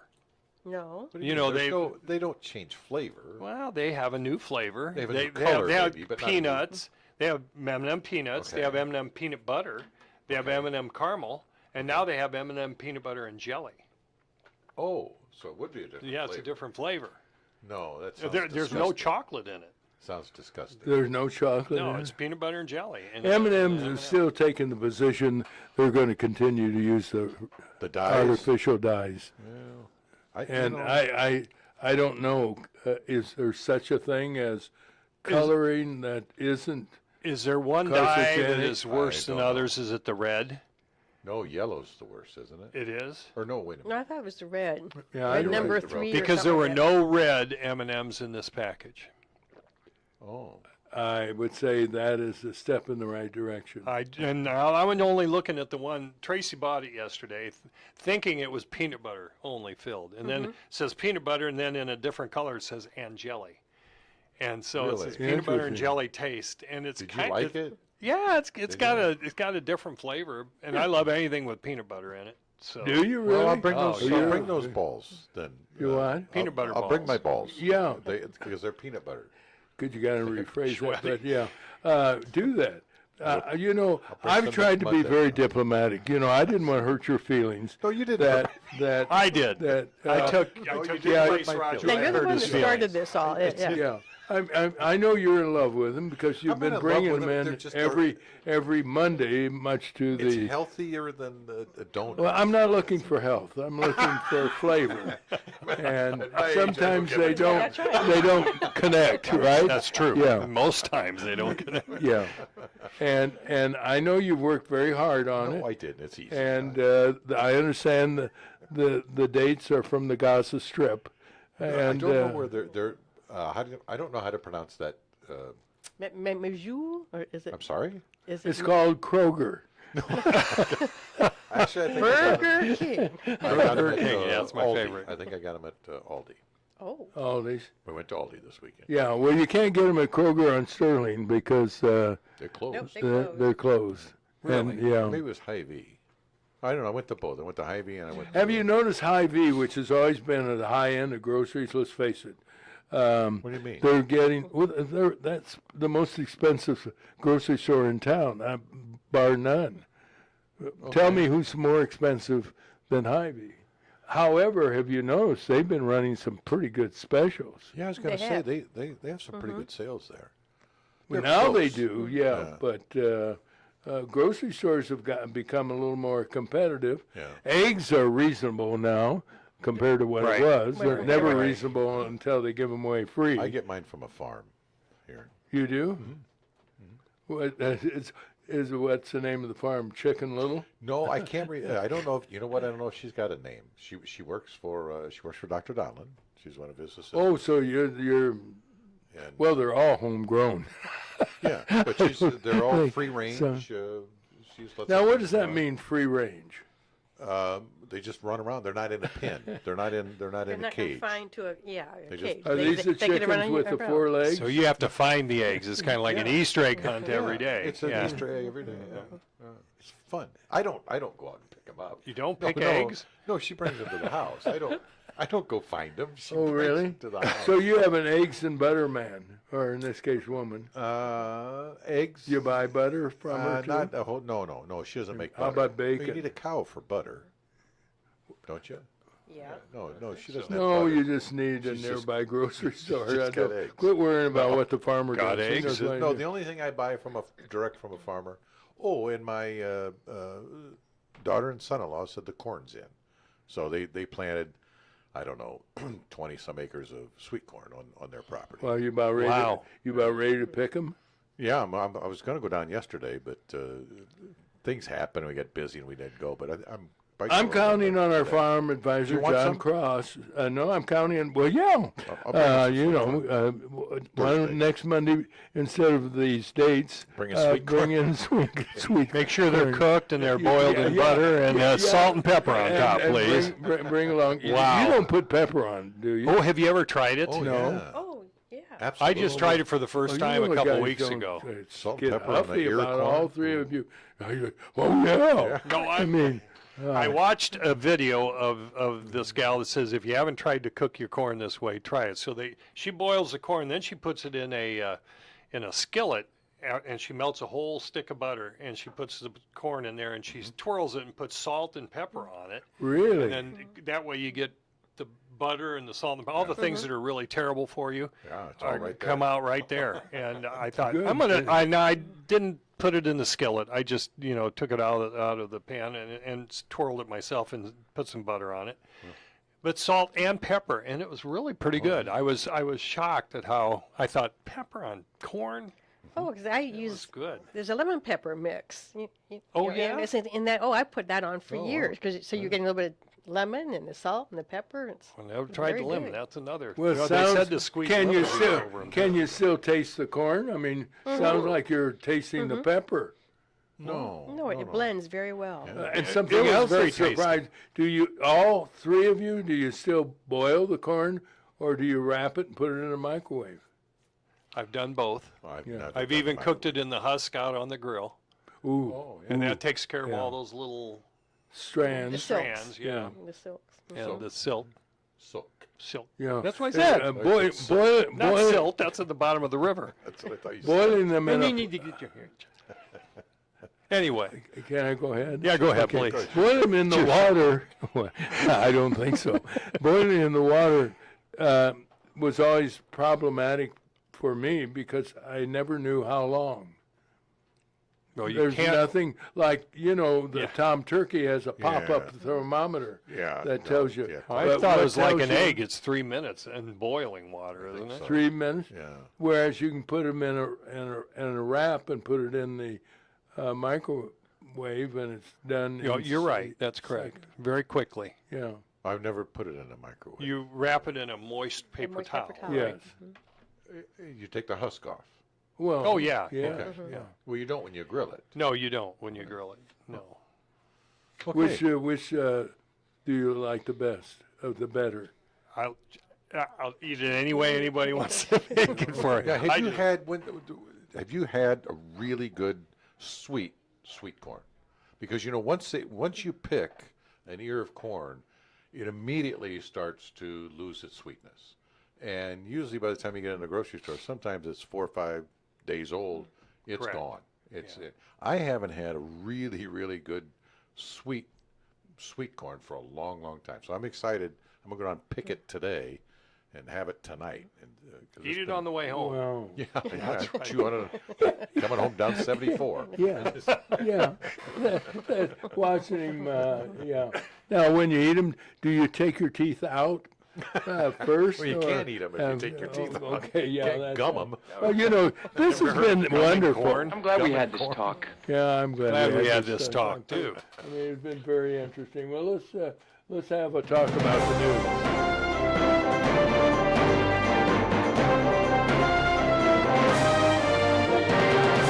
And our news at the bottom of the hour is 7:30, brought to you by Bob Manning, Senior Vice President, Financial Advisor.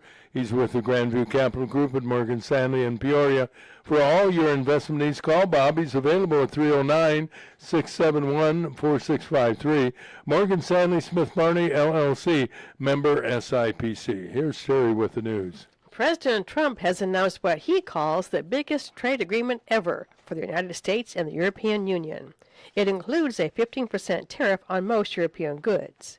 Trump sealed the agreement with European Commission President Ursula von der Leyen, who said the trade deal between the two largest economies in the world will bring stability and predictability. The agreement also provides $600 billion of European investments in the United States, plus billions for the purchase of U.S. energy and military equipment. Trump has reached tariff agreements with Japan, Indonesia, Britain, and Vietnam, with more expected this week. Police in Traverse City, Michigan have arrested a 42-year-old man who stabbed 11 people at a Walmart store. Good Samaritan citizens held the attacker until officers arrived at the scene. He's been identified as Bradford Gilly of nearby Afton, Michigan. 2 of the victims are in serious condition. One was treated and released. The others listed in fair condition. The attacker faces charges of terrorism and assault with intent to murder 11 people. There's a good chance the Department of Justice this week will reveal whether criminal charges will be filed against former Obama administration officials who allegedly cooked up the Donald Trump and Russia hoax. Some 100 documents have been referred to the DOJ by Director of Intelligence Tulsi Gabbard. Democrats have responded by calling the charges ridiculous. In local news, a motorist was rushed to a local hospital with serious injuries after his cycle collided with a truck on Kickapoo Road around 4:30 yesterday afternoon. No other details have been released. Managers of local and area public radio and TV stations are lamenting the loss of federal funds, thanks to Republicans who claim funding has been wasteful. There are 2 NPR radio stations in this area, WGLT and WCBU. WCBU was once located at Bradley University. Both carry the same programs. And those are the headlines, Roger. All right, thank you. And now a check of the weather brought to you by Steve Sink. He is a managing partner of the company in the group called PHX Affiliates. And I don't mind telling you, Steve is an easygoing, nice guy. He's been in the business world as a broker for over 20 years. And what he does, he works with folks and clients confidentially and professionally for the sale or purchase of a business. He knows business, so you can get more information from Steve at 309-696-8508. That number again, 696-8508. We're under a heat advisory from noon until 8 o'clock this evening, Roger, because sunny with an expected high of 94. That's going to put an index of 107 degrees today. Tonight, it'll seem chilly at 78. Tomorrow, miserable day, high 97, heat index 112. There's a slight chance for overnight rain tomorrow night. Wednesday, sunny and 87. Thursday, sunny and a comfortable 78 for a high. Friday, 79 and Saturday, 80. Right now, we're still sitting at 80 degrees and very humid outside. And a little humid inside as well. It is a little warm in here, Yeah, isn't it? a little warm, yeah. But we can handle it, for that matter. We How can many take of the you, when's the last time any one of the 3 of you has been on Kickapoo Creek Road? Last week. last week. Yeah, it's pretty windy and hilly. It and I can is. see how you Yeah. can get in an accident there. Yeah. They have fixed the road in a lot of spots, but a lot of spots are still a little uneven, and can't imagine riding a motorcycle on that road. Well, if you want to have fun, you know, the dips and so forth. Of course. I remember when the boys were small, and we would be returning from San Jose, going down visiting Nancy's parents, and we'd come back, and late at night, and getting close, 'cause we lived in Wardcliff off of Sterling, and there were a couple of neat dips, and if you Were they neighbors? speed up a little bit. No, we had good neighbors. Yeah. Fred and Joanne Dip. Yeah, yeah. Actually, funny you say it. Fred and Sandy Haddad lived in our subdivision. Did you know them? No. Haddad's Grocery. Haddad, no. Two wonderful, very nice people. Anyway, Sandy? go on. You're Yeah, driving. go ahead. Well, back to the Kickapoo Creek Road story. I would speed up and then hit that dip in the road, and both boys would go, woo, woo, and something, I'm not going to say, one of the little boys said something about his anatomy, that when we Yeah. did that, it tickled it. Yeah. Yeah. You can use I your can understand imagine- that, You yeah. can understand. I I haven't drive that driven- road frequently. I haven't Yeah, driven it for a long time. And it's not only your two boys, Roger. It's me. Where are you going? I'm just headed to Kickapoo Creek Yeah. Road. Drive What it is every the day. what is the worst ride you ever had? Speaking of tickly, in carnivals.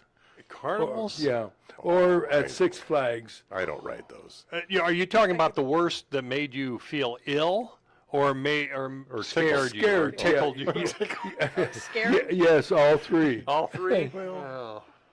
I don't ride on them. I'm not going to Okay, ride on a piece of so equipment that an hour before was rolling down the highway on a truck. I Okay, don't. so There's you're something about that. disqualifying Okay, yourself. so I'll Okay. just call. How about Space you and- Mountain in Yes. Disney World, Yeah. and went on it, but before we were able to go on, it was the first year, and there was a It's where you huge, go in long huge line, line. and real you're long through the line, yeah. tunnel. And once you get to this point, you have 6 hours and 85 minutes to wait. Yeah, You know, and so we got up to where the point where we were about to get on it, because you know when you go in, this is totally dark. You can't see any of the ride. Yeah. It's all kind of blinded. Yeah, you're Well, inside. they had a breakdown after we stood in line for about maybe an hour and Oh, 10 you're minutes. kidding. And so they turned on the lights, and I looked up and I said, "We're going on that?"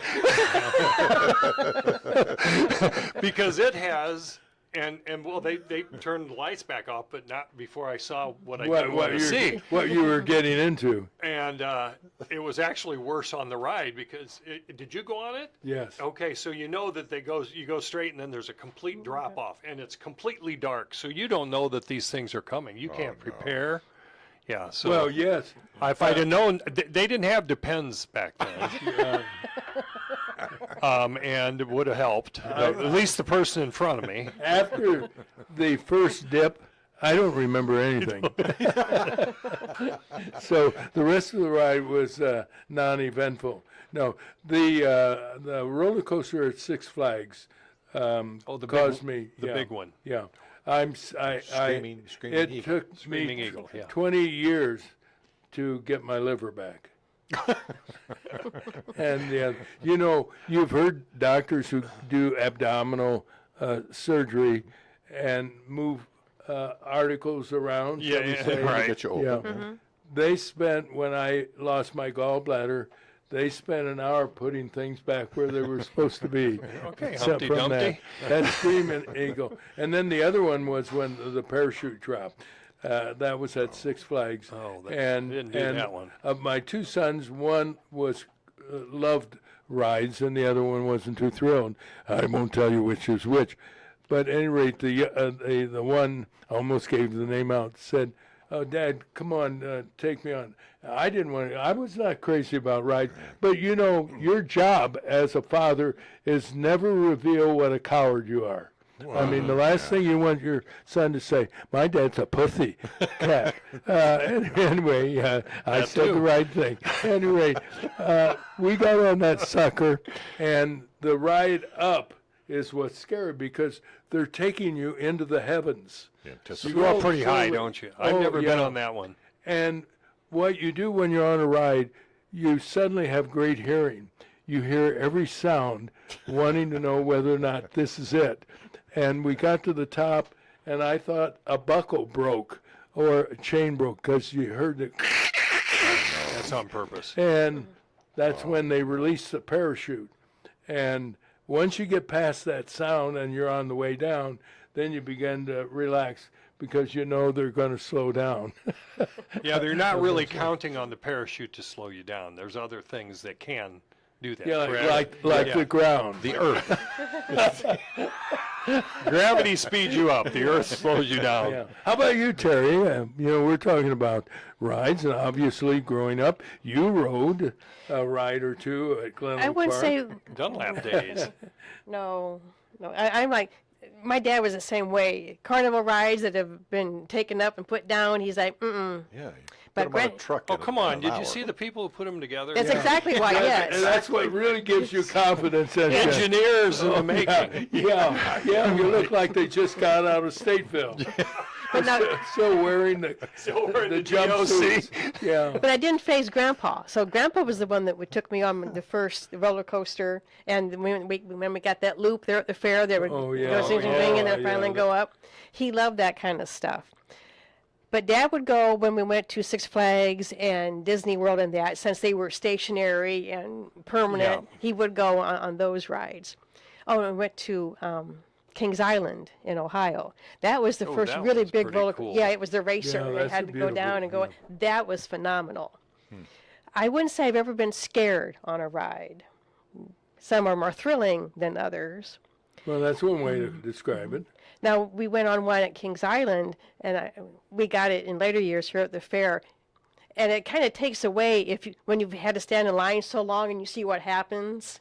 Our friends, the first time they went on it, there was no line, so they just got, let's get on. So they couldn't wait to get us on this one. It's looks like a big barrel. And you're going around and around and around, and then the bottom drops out. Right. You stand up in it. Yeah, And the and you- centrifugal. Right, Force, is that what it the is? centrifugal force then Keeps you against the wall. Yeah, And then the floor drops out, and so you're spinning. You're but your suspended. feet aren't on any. You're anything. kidding. yeah. No, No, that's exciting. Yeah, that's an pretty exciting cool. ride. Well, that's one you. It was pretty cool, and then it slows down, and then the floor comes up, and then you're And okay. you live happily Right. ever Yeah. after. Hopefully. You know what scared me at one of the parks I was at, I think it was Disneyland in Anaheim, was you're in line, you're getting closer to getting on the vehicle, and there's a sign that says, if you have heart problems, please tell Yeah, and the you wait atten- in line the whole time yeah, before the tell sign. the attendant who will call paramedics or something. That then you think, maybe I shouldn't get on this. Now they have signs at Disney on some of their stuff. If you have a problem with claustrophobia, it says that right on the It does sign. say- And I do. Yeah, I do too. I do have problems with claustrophobia. Yeah, I noticed a couple times on the elevator, I thought you wet your pants. No, but no, I no, didn't no. want to bring it up. No, but thank you for thinking that on my behalf. But that's the thing Well, about thanks for looking there. Appreciate it. You couldn't miss it when your tennis shoes You were were wet. from overseas, you had the European look. You say European, and oh my. That's the thing about Space Mountain though, because it is in the dark, and so you don't know which way to lean. Whereas normal roller coasters, of course, you see the curve coming up, and so you know, I should lean this way, this way. Terry, you're always supposed to lean to the right. Different situation. Oh, okay. But yeah, Space Mountain jerks you around because it says you're leaning from this one, and then it does a Right. quick turn the other way. it's definitely an exciting ride. It is. You know, on those rides, there's usually a starting line, right? And where you wait in line. Right. And it's different than where you get off. They usually get off in another location. Right. I go there first and see how many people are thrown up, and then decide. That's right. Or what color they are. If their skin is green. I've always wondered, when you get on an airplane, what's one of the amenities they include? A in the bag? park? Yeah. barf Why they don't do that at parks? Oh, yeah, I don't. I'm I don't- serious. Oh, because they because they go got there. plenty of sawdust. Yeah. I remember. Sawdust. I remember when we, me and another friend, went to a convention out in Anaheim, and we wound up going at night to Disneyland, and we met two of the nicest women you ever wanted to meet at a park, and you'll never guess what their profession was. Was her name Minnie? No, Okay. no, no. There's nothing. Daisy and Minnie. Yeah, that's what I was thinking. That's where I was going. Think of. Well, were they? And really, Did I they don't know if charge you you? could cause. No, you're going to be ashamed when you find out who they were. Oh, they were nuns. Yes, Oh no. two of the nicest nuns you ever wanted to meet, and Were they in their habit? yes, they. Wow. Well, how would I know? You know, they didn't. Well, say, you come up and say Hi, hi, I'm but Sister That's right. Maribel, and I'm Sister Clarabelle. Nice, But nice. they were two. And you know, it seemed odd, but they're human beings. That Oh, sure. the nuns were out having a good time at Sure. Disneyland. Why not? Well, Right? Yeah, that's you're right. Yeah, and but- we asked them, and they said we like to have. We enjoy rides. You know, we were kids once. Sure. And as an adult going to a park, brought back some happy men. They were just two delightful Sure. nuns. I was going to be a priest? priest until I found out what nun meant. But No, it's like 7-Up. Yeah. Caffeine. Never had it, never will. That's right. Was the old saying. Yeah. Hey, oh Yeah. my. so did you take the nuns out to dinner afterwards? Yeah, did you treat them to dinner? Yeah. Or, you know. Because they like to eat too. No, they were in the habit of being on their own. Okay. Nice setup. Oh boy. Yeah, thanks for working. You're with welcome us. there. Boy, I wish I'd have known I Where's was the doing Red that. Cross when you need them? Every 2 seconds, somebody in America needs blood. You can help by donating blood at your local American Red Cross. Donating blood is easy. It only takes about an hour, and a single donation can help save more than one life. This is Alex O'Loughlin asking you to donate blood to help somebody in need. A friend, a neighbor, or somebody you haven't even met. Call your American Red Cross at 1-800-GIVE-LIFE or visit them at givelife.org. The need is constant. The gratification is instant. Give blood. Think about everything that you save. You save gas, you save money, you save time. But have you ever thought about saving life? That's right, life. In just 1 hour, you could save up to 3 lives, giving 3 people more time with the ones they love. And isn't that the best thing to save? The need for blood is as universal as it is constant. Save life, give blood. Always in need of blood at the American Red Cross. Terry, how's our weather? The weather is going to be terrible today. It's going to be a heat index about 107 and 112 tomorrow. Right now it's around 75 degrees or so outside, but very, very humid. Terrible day today. Icky. Icky. You know, I did Sticky. something yesterday. Clouds were rolling. I thought, boy, it's going to rain. I don't know how long it's going to rain or when it's going to rain, but I need to get the grass cut. So I got on the riding mower. Riding mower is, you know, you You're right. ride and that's it. But I would tell you, because of the quality of the air, it still was not a pleasant ride, shall we say. And I saw a neighbor, much younger than yours truly, and he had a push mower, but one of those where, It walks too. yeah, it walks too as well. No. I know you don't have to worry about a lawn where you live, right? But how about your mother's house? I pay to have it done. Yeah. Because it's a very big yard, and then there's this corner lot that nobody really seems to claim.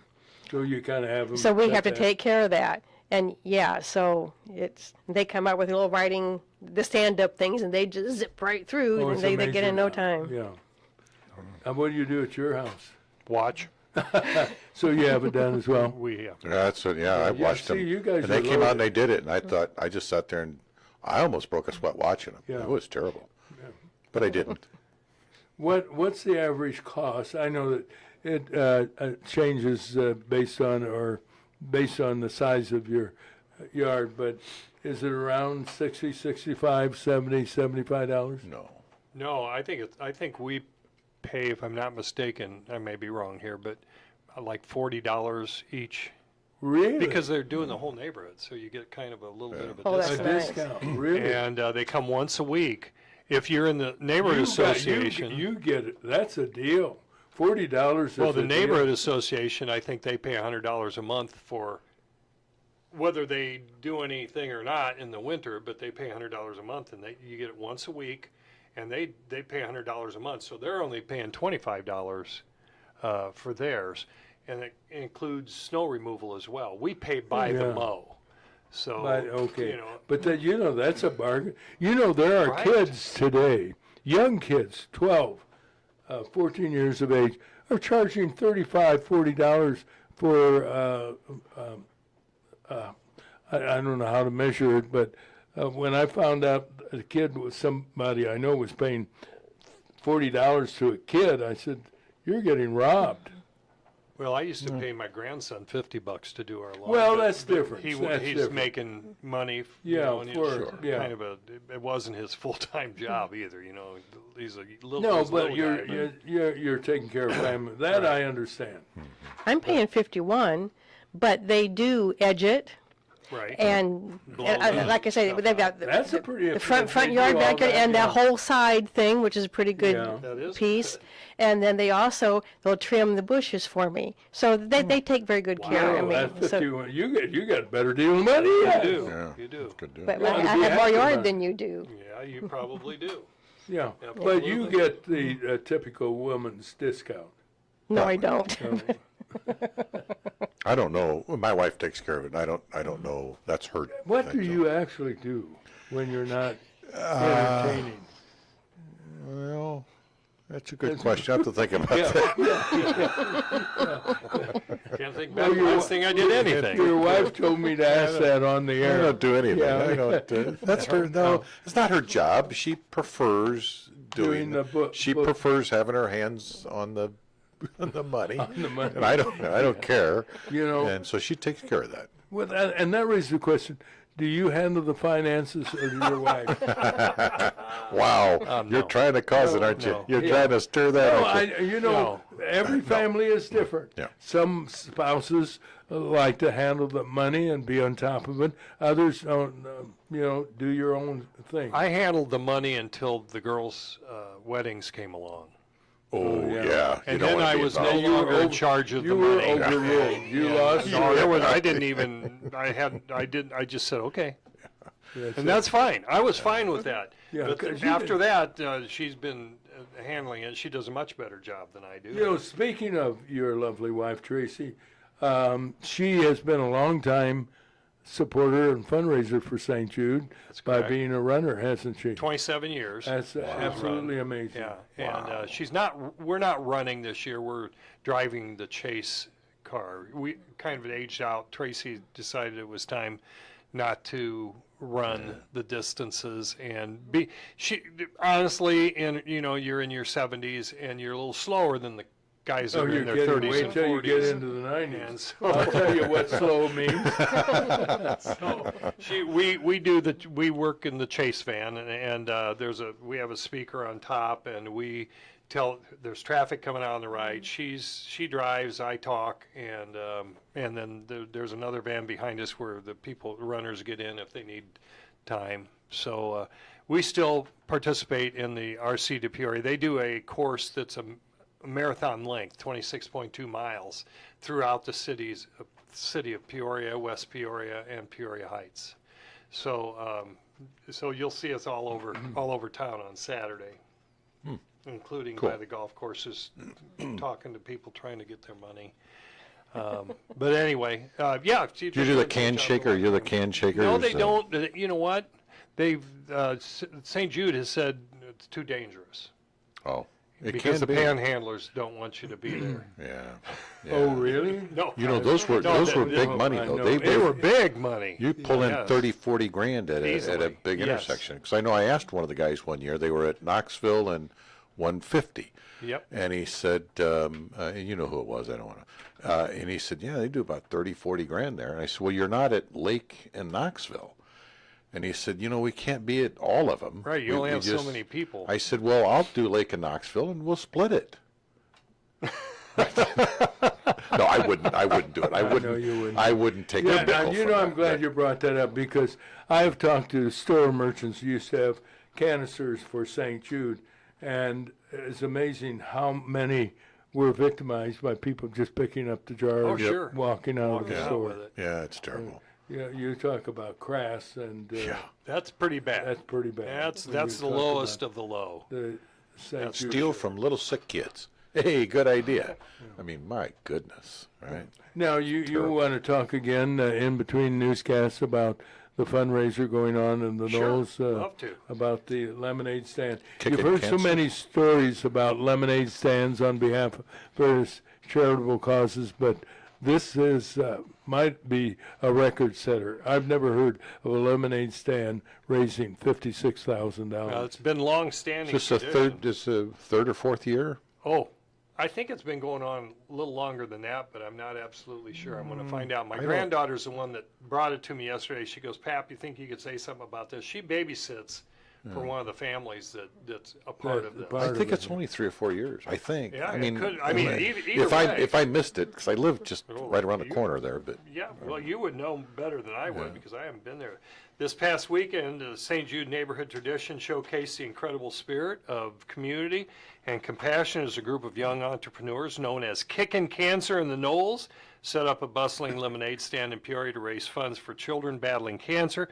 Positioned at the intersection of West Holly Ridge Circle and North Bigelow Street, these kids not only sold refreshing lemonade but also an array of delightful goodies, managing to exceed their ambitious fundraising goal. Now get this, these are kids. These are little kids. Yeah, you're talking about 4 to 12, did you say? Yes, and Amazing. a goal of $50,000 as a remark, but they surpassed that as of the end of that day on Saturday.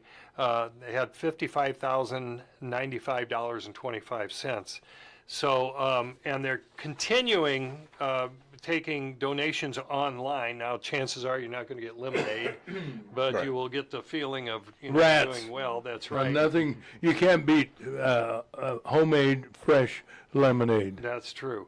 Collecting donations, they're going to collect them till this weekend, and the final amount will be revealed during the telethon. They'll inspire others to contribute through their Facebook page or by searching, and you can go to Facebook or you can go to Google and search Kicking Cancer in the Knolls Lemonade Stand. That's online, Kicking Cancer in the Knolls Lemonade Stand. And their motto is, now get this, the kids do everything. They make the lemonade, they sell the product, they communicate with people. They don't handle the money though. The adults are there, so keep that in mind. There are adults there all the time. But their motto that they made up, because you are never too small to make a big impact. So, I mean, these kids are an inspiration. Of course, They the kids sure at are. St. Jude are an inspiration to them. Absolutely. And I'm going to try to find one. yeah, try of and call the- somebody. Can you call somebody and get somebody on the phone? Well, I can see if I can get somebody to call. I'll Call the my missus granddaughter. and see if you can get somebody on the phone. You want to do that, Roger? Sure, I was going to suggest you do that too. Why I don't mean, you know a lot of people. I mean, Well- you're handling out directives. I know a lot of from them, but most of them HR. don't like me. I can't imagine See why. who I can find. I find you very affable, unlikable. Affable? Yeah. At any rate, all right. In the meantime, we will get everybody ready for the news, weather, and sports at the top of the hour on WAZU FM 90.7 in wonderful Peoria, Illinois, and also on YouTube. And you can get on YouTube by going to breakfastwithrogerandfriends.com. And we have some folks far and wide watching our program this morning. And the audience keeps growing and sometimes doesn't grow. If you're in a rural area, you can probably get it. Yeah, exactly right. And don't let me go there. All right? Thank you. Thank you very much.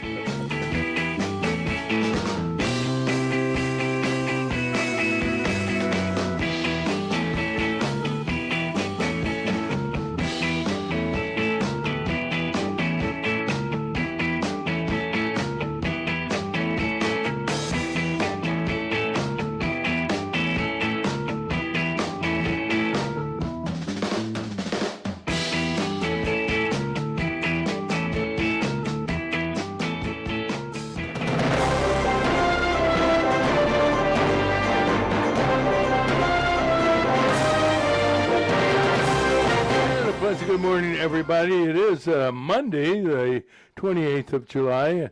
Begin with a check of the weather brought to you by our good friend Sam Lilly and Associates, a guy who has been in the insurance industry now for over 40 years. He is a broker, and he can shop around and get the best rate for you. And you can reach Sam Lilly at 309-245-4374. Heat advisory from noon until 8 o'clock tonight because it's going to be sunny out there with 94 degrees, which is going to throw that index up to 107 degrees. Tonight, a low of 78. Tomorrow, miserable day also. High of 97, heat index of 112. Excuse me, there's a slight chance for an overnight rain tomorrow night. Wednesday, sunny, 87. It's not going to cool down until probably Thursday. It'll be a comfortable 78 degrees, and Friday, 79. Right now, it's around 75 and very, very humid at the wazoo. And the news now brought to you by Advanced Medical Transport, providing outstanding emergency care since 1991. Saving lives is what they do at Advanced Medical Transport. Now the news with Terry. President Trump has announced what he calls the biggest trade agreement ever for the United States and the European Union. It includes a 15% tariff on most European goods. Trump sealed the agreement with European Commission President Ursula von der Leyen, who said the trade deal between the two largest economies in the world will bring stability and predictability. The agreement also provides $600 billion of European investments in the United States, plus billions for the purchase of U.S. energy and military equipment. The agreement was made while Trump was in Scotland playing golf, so who says you can't mix pleasure and business? He does. Trump has reached tariff agreements so far with Japan, Indonesia, Britain, and Vietnam. Police in Traverse City, Michigan have arrested a 42-year-old man who stabbed 11 people at a Walmart store. Good Samaritan citizens held the attacker until officers arrived at the scene. He's been identified as Bradford Gilly of nearby Afton, Michigan. 2 of the victims are in serious condition. One was treated and released. The others listed in fair condition. The attacker faces charges of terrorism and assault with intent to murder 11 people. There's a good chance the Department of Justice this week will reveal whether criminal charges will be filed against former Obama administration officials who allegedly cooked up the Donald Trump and Russia hoax. Some 100 documents have been referred to the DOJ by Director of Intelligence Tulsi Gabbard, including handwritten notes by John Brennan, former CIA director, suggesting that there was a widespread Democratic conspiracy against Donald Trump. Democrats have responded by calling the charges ridiculous. In local news, a motorcyclist was rushed to a local hospital with serious injuries after his cycle collided with a truck on Kickapoo Road around 4:30 yesterday afternoon. No other details have been released. Managers of local and area public radio and TV stations are lamenting the loss of federal funds thanks to Republicans who claim funding has been wasteful. As an example, there are 2 NPR radio stations in this area, GLT and CBU. The latter station was once located at Bradley University. Both are operated at Illinois State University, and both literally have no news on the weekends or holidays. The argument that rural areas will no longer receive news is false. If a rural area can receive an NPR station, they can receive commercial stations. What is unfair is for an NPR station like KWMU in St. Louis to have 100,000 watts of power blasting and overriding local WAZU, a non-commercial station, off the air in its own backyard. KWMU operates at FM 90.7, the same frequency as WAZU, which has only 500 watts.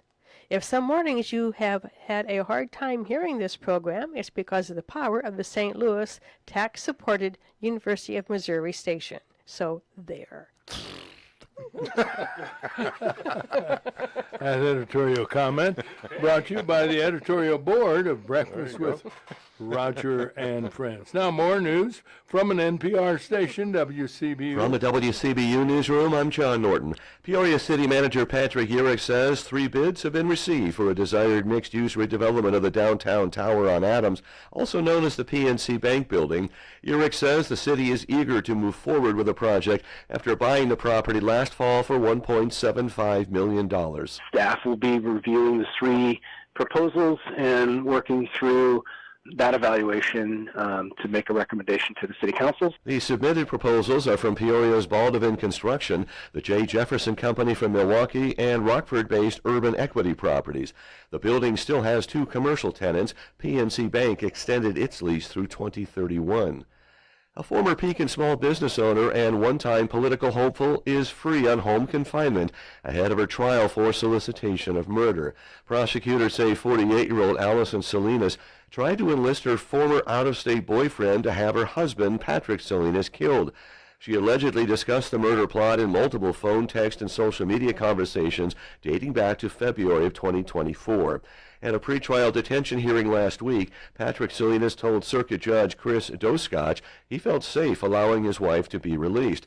Doskotch ruled Salinas could be released from custody but cannot stay with her husband. Bradley University and men's basketball coach Brian Wardle are in agreement on a multi-year contract extension. The school's athletic department announced the deal in a social media post. No additional details on the contract length or terms was provided. The 45-year-old Wardle has guided Bradley to a top 3 Missouri Valley Conference finish and an NIT appearance the past 3 seasons. And members of the popular Peoria area rock band Revel in Red are coping with the tragic loss of their bass player. Pete Ramsey of Bartonville died in a single vehicle crash shortly after midnight on July 12th, following the band's concert near Lake of the Ozarks, Missouri. Ramsey's online obituary says he made an immense and immeasurable mark on the Central Illinois music scene. A message on the Revel in Red website says Ramsey was a driving force behind the band's success. I'm John Norton, WCBU News.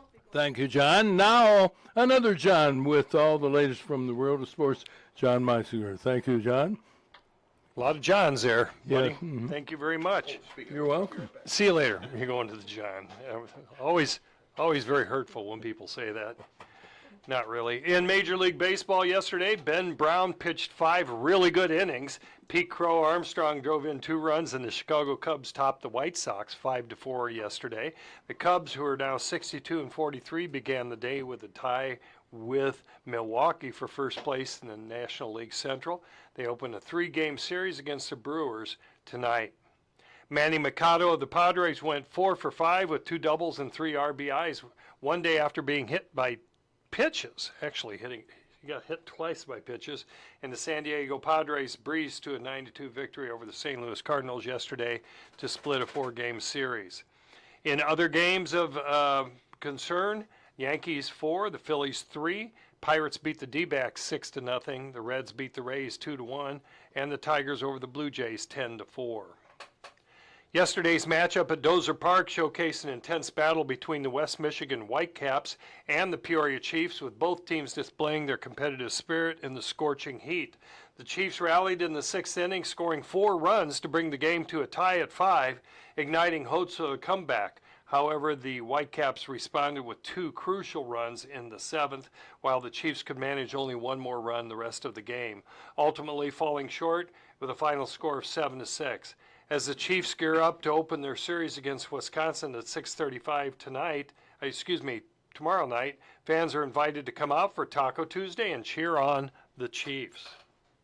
Well, as stated before by John Norton of WCBU, Brian Wardle has solidified his position as head coach of Bradley University basketball with a newly agreed multi-year contract extension, the specifics of which the university has chosen not to disclose. While the exact duration remains under wraps, historic precedents suggest that the agreement could keep Wardle at the program's reins at least until the end of 2029. Notably, this impressive track record includes 14 Missouri Valley Conference tournament victories, the highest by any Bradley coach, and he ranks 2nd in regular season Valley wins with 100, trailing only Jim Molinari's 110, with an overall record of 187-147 at Bradley University. He stands 4th in the program's all-time win list, while his 334 games coached ranks 3rd in the history of the university's basketball program. So he's been around quite a long time, and looks like he's going to be around quite a bit longer.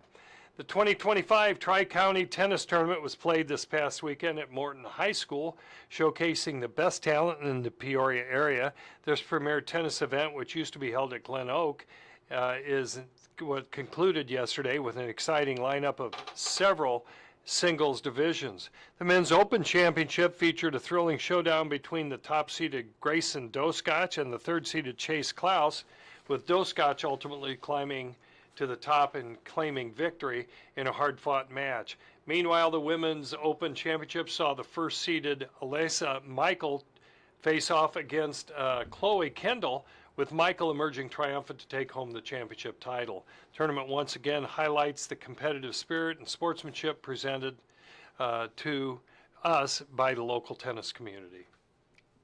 Youth golf, the 26th Junior River Cup shone brightly this past weekend at Lick Creek Golf Course, showcasing the talent and passion of young golfers from the Peoria area.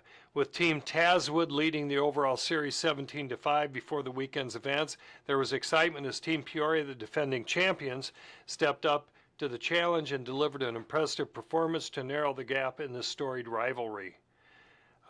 From high school division, led by standout players like Jack Coulter, Nolan Eccles, and Nick Herget, to the promising talents of juniors like Shane Cunningham, Jacob Shelby, Will Snyder, and Jack Westerberg, the spirit of camaraderie and sportsmanship was evident as they took the course with dreams of excellence. The annual celebration not only emphasizes the competitive spirit, but also fosters lifelong friendships and a shared devotion to the game, inspiring the next generation of golfers. At the match yesterday, it was a lot of fun to watch how the golfers helped each other. They're in Really? a complete. You got an example? Well, they talked with each other. How far is the distance? And somebody look and say it's 160 yards.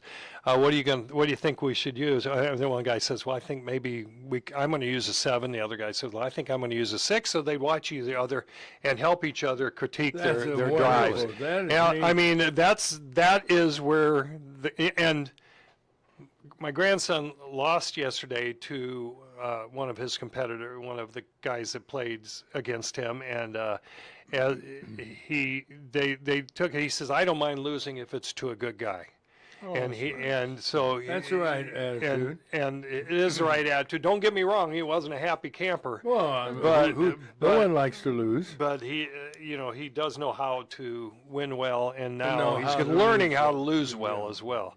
So, but that's what I enjoyed watching, is how they all got along, and knew each other, and You complimented never saw each anybody other. kick anybody's ball closer to the hole or anything. No, I didn't see that, Not that but we much, saw no. a lot of gimmies. Oh, really? No, just kidding. Have you ever played golf with a guy who is not so eager to give you the gimme, but says, that's a gimme, and picks the ball up? Oh, yeah. And you think, Yeah. gee, that was a 20-foot putt. I've seen people miss those, miss the Gimme. short ones. a You're lot. looking at a guy. Well, you're looking. We're probably looking at anybody who's ever played golf. That would have missed those. makes you so sick, because you hit a beautiful maybe fairway shot, okay? And you say, hey, I'm going to par this hole, and then you miss a 10-inch putt. And that kind of stinks. And I did, they'll make the 50-foot putt Yeah. for a birdie, but miss a 6-inch putt for a par. It makes no sense at all, but that's why they play the game. Are you a pretty good golfer? I don't play at all. Oh, you don't play at all? Where do your kids get it from? Their father Well, or mother? they're my grandkids, so Right. So their parents.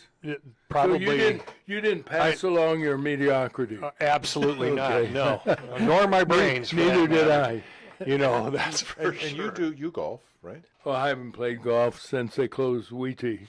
Oh, really? Oh, that windmill was so cool. Yeah. Like I said, I would have shot par that day, except I took a 12 on the hole with the windmill. 12. I did shoot par. I shot. This is a true story. Jack Bar? No, I shot a 72, Wow. and then Roger. they demanded me to play the second half. That's my line. Yeah. Yeah, That's well, my line. By Anyway. who? Who was the host for what's 10 my points, line? Terry? Bill Cullen? No, I'm sorry, you said What's Terry. my line? Was it Gary Moore? I don't know. I'm I just think it was asking Bill the Cullen, question. Was it Bill Cullen? Well, what did Groucho Marx do? You bet your life. Bet your life. You bet your wife. No, life. I mean, life, sorry. Can't bet your You life. bet your life if you bet your Yeah, life, yeah. that's for sure.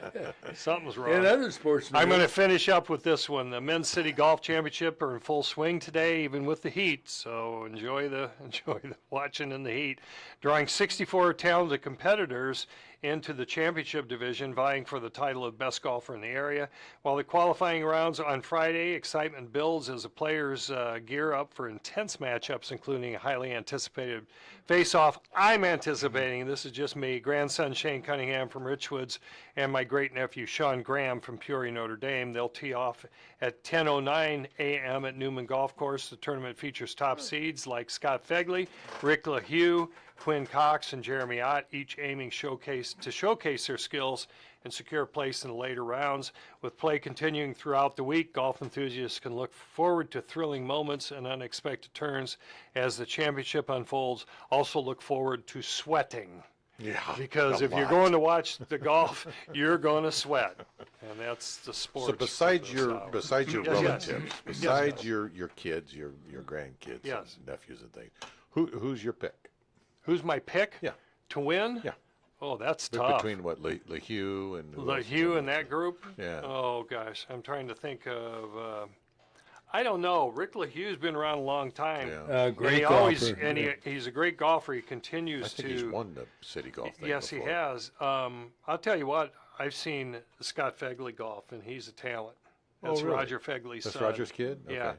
So actually, he is seated at the top. He's number one seed. Oh, So, really? Yeah, well, he's 40, probably. probably. Yeah, in his 40s somewhere. Yeah, That's for all right. sure.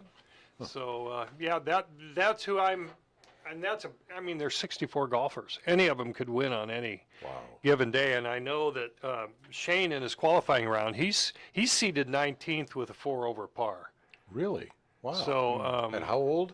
14. Jeez. So he's probably the youngest one, Yeah. maybe playing this year. He was last year for sure, but don't know. And so we'll see. Who Yeah. was the guy, Jim Eilers? Remember Jim Eilers? yes, I do. Yeah. He was a city golf champ for Yeah, a long he time. played at Mount Holly. He played I a believe. lot of golf. Who was the guy he who sold toilet was paper for a had living. a Yeah, Carter Paper. county had I think it was county recorder of deeds, maybe auditor. Was quite a was golfer. McGinnis? No. County recorder. Well, Yeah, Horton, yeah. Horton Cookie did. Blair? Yeah. No, he had the fish fry. Right. Yeah, he was the recorder. After him, it was Horton. A well-known golfer, won the city title numerous times. So on the tip of my tongue. Bill. No, not a bill. Don't know. Yeah, I can't get it. All Somebody, right. somebody will let us. All right. What was your favorite? Speaking of the quiz show, what was your favorite television quiz show? No, Jeopardy. Jeopardy. Okay. That's for the smart people. I wanted to go back in time, not currently. How far back? Well, You mean Jeopardy just- goes way back. I remember as a little girl watching, they had the cardboard things, the hand would come out and pull the things. I did used to like Concentration. That was an interesting show. I used to like Hollywood Squares. Oh yeah, Paul with Lynde? Paul Lynde. Lynde. Hilarious. Yeah, he was hilarious. Graduated, I believe, from Northwestern. Yeah. Smart. Yeah. So that was a good one. What's My Line? Yeah, I like. no- Yeah, those were fun. Truth or Consequences. Yep. All of them were real good. Let's see. Have you got your hand on the button or the bell? Yep.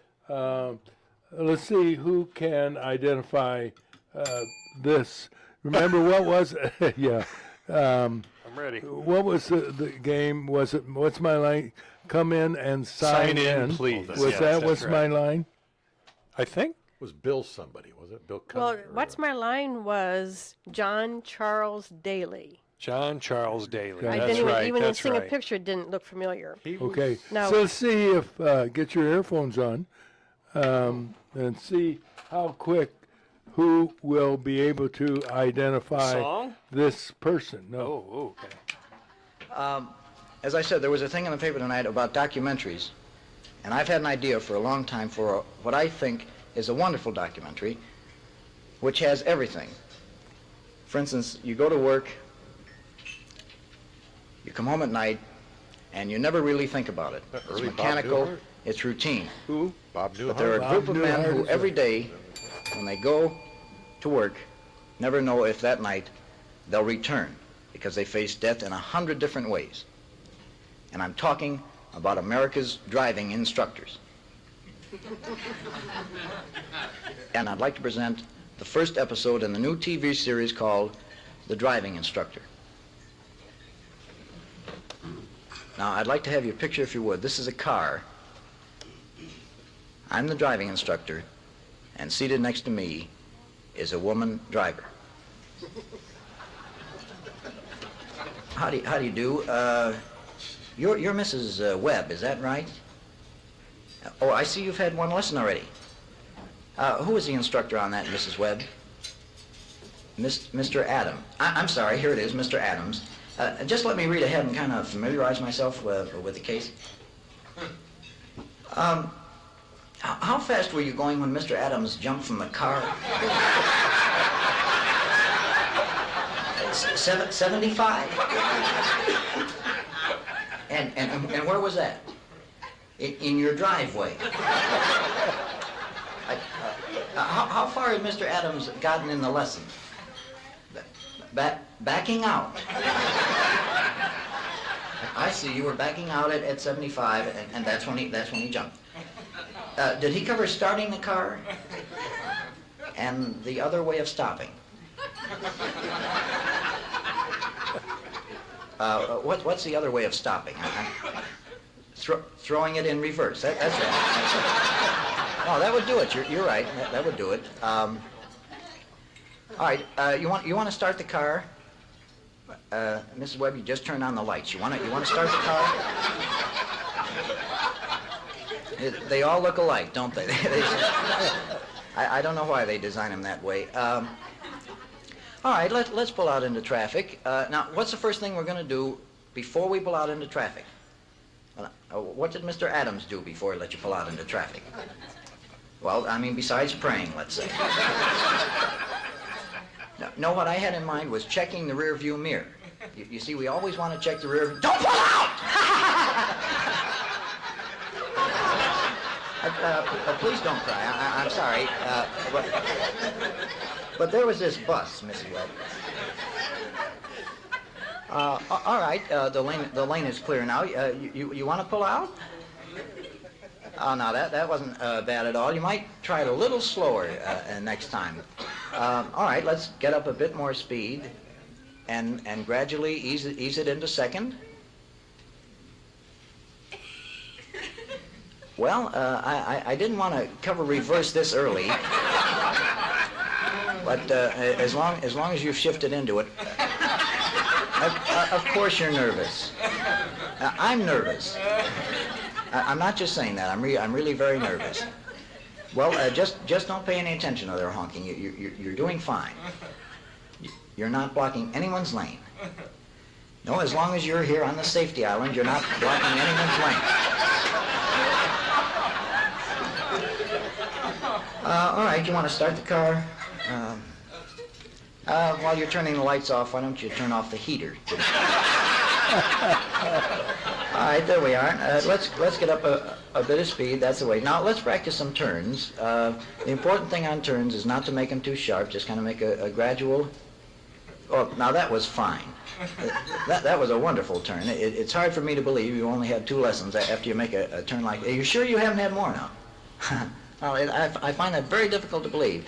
One little thing, this is a one-way street. Well, no, actually it was partially my fault, you see, but you were in the left-hand lane and you were signaling left, and I just more or less assumed you were going to turn left. That's Bob Newhart. What a ride he was, wasn't he? And but we have another guy who's quite a comedian. He's on the line, and it's Mr. Weather. Good morning, Kyle. Good morning, Roger and friends. I'm in no way a comedian. You have 2 comedians with you. You have Mr. Gow, you have Mr. Meisinger.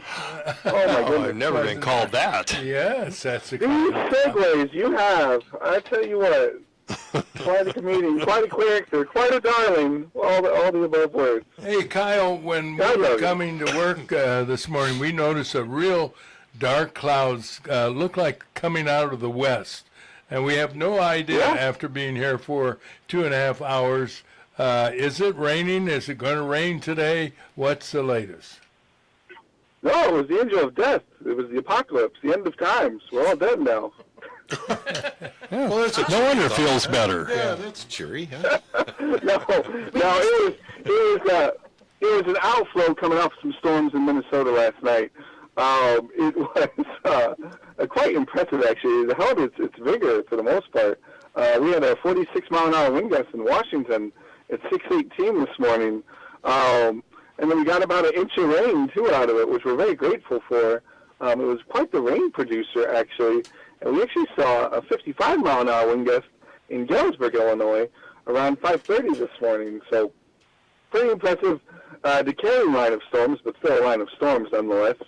And it's moving off to the southeast, and now we're in the position where it gets hot again. I mean, Mr. Gowley's been talking about it all morning, but it truly is tomorrow will probably be one of the hottest days of 2025, if not the hottest, because you'll have sunshine, you'll have heat, you'll have humidity, you'll have dew points in the low 80s, which climatologically is the top 99% of the dew point range. We don't break 80 unless we're in the Amazon rainforest. It's very, very uncommon to have the air that saturated, but it will be quite muggy, and with heat indexes, we're getting heat warning territory, maybe 110, 115 tomorrow. Today we'll see heat indexes in the low hundreds, especially once the sun comes out and these clouds burn off as that system moves off to the southeast.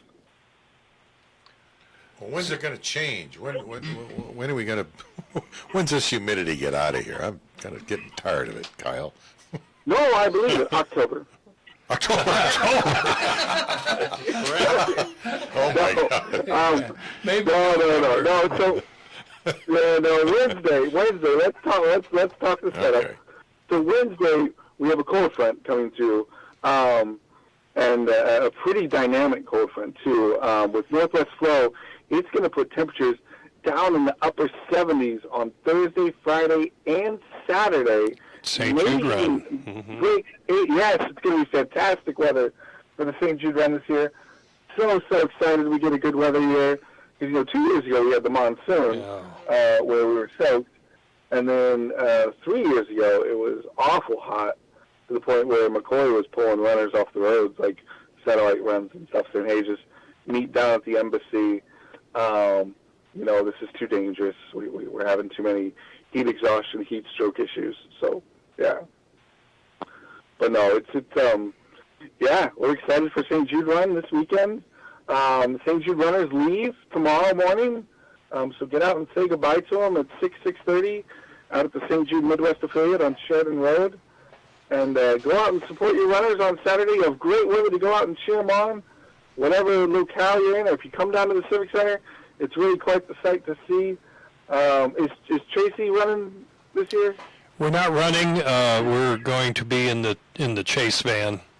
Oh, fantastic! Using Inspiration. So.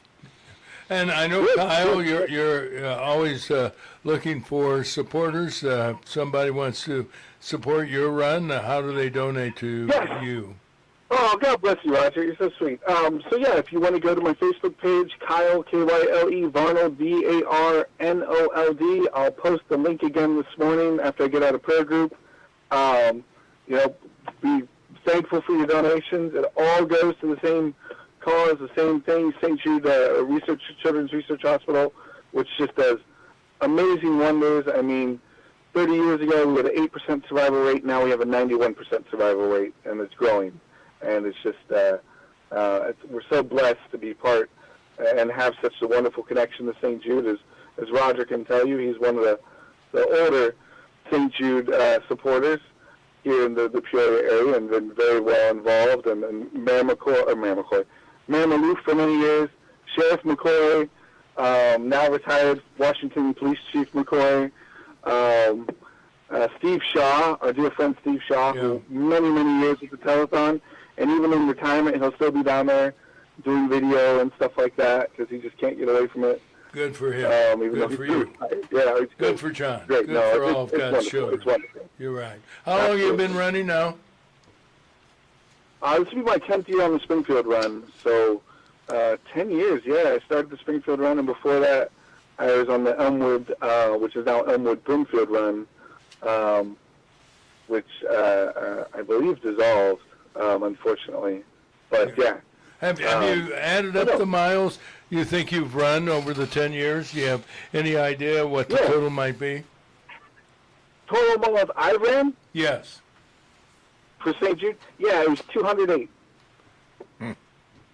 Amazing. Just I put it- absolutely amazing. That's I one of put the it in my reasons. life. Well, that's over 10 years, but yeah. Congratulations. Feet or miles? Miles. That'd be miles. Miles. Yeah. Miles, 208 miles, yes, sir. It's outstanding. 'cause I Do you what do you eat the day before you run? Because I understand runners are very careful about Yes. loading up on carbs. Is that the idea? Spaghetti? Yeah, right. Yeah, that's the goal. Not too heavy foods, so usually we always have a pre-run dinner Saturday night down at Gabatoni's or some Italian restaurant in the Springfield area. The very first year I made a huge mistake, and I'll never forgive myself, is we went for the pizza, the Italian dinner, and then we're like, hey, let's go out to the bars. Let's go out to this Celtic Mist pub. It'll be great. And, yeah, a huge mistake. We're like, oh, we'll carb up on beer. This is wonderful. We didn't get back from the bar to the hotel room until about 2:30, and then we had to get up an hour and a half later to run 76 miles. And I was kicking myself because I was 33 years old. I was clearly dumb, and me and a couple other people were pretty stupid. We have the memories to remember, but boy, we were absolute morons. Now I'm in bed by 9:30, 10 o'clock Friday night, and because we leave the Springfield Airport at 4 a.m., so we get out there about 3:30 to Amazing. say our prayer. And, it's really. I look forward to the day every year, even despite the weather. Just the memories, the moments. There's so many just little individual moments that happen throughout the day that just, it's like, okay, God, I get the message. So, yeah, it's really cool. Yeah. That year when you lost it, how many barf bags did you carry on the run? Never. Oh, I've never actually puked on the run yet, but that first year, boy, that was rough. I mean, I'll never forget just the feeling in the gut and just afterwards and like, oh my gosh. And then my first leg, it was really foggy. So Your the mind hesitant or about fog. Yeah. Well, both. Yeah, My okay. land. So we have landmarks we look for to see where the end of the run is. Well, it was to the point where all we could see was the flashing strobe lights of the cop car in front of us, and then the flashing lights of our chase van behind us. Like, it was very, very eerie.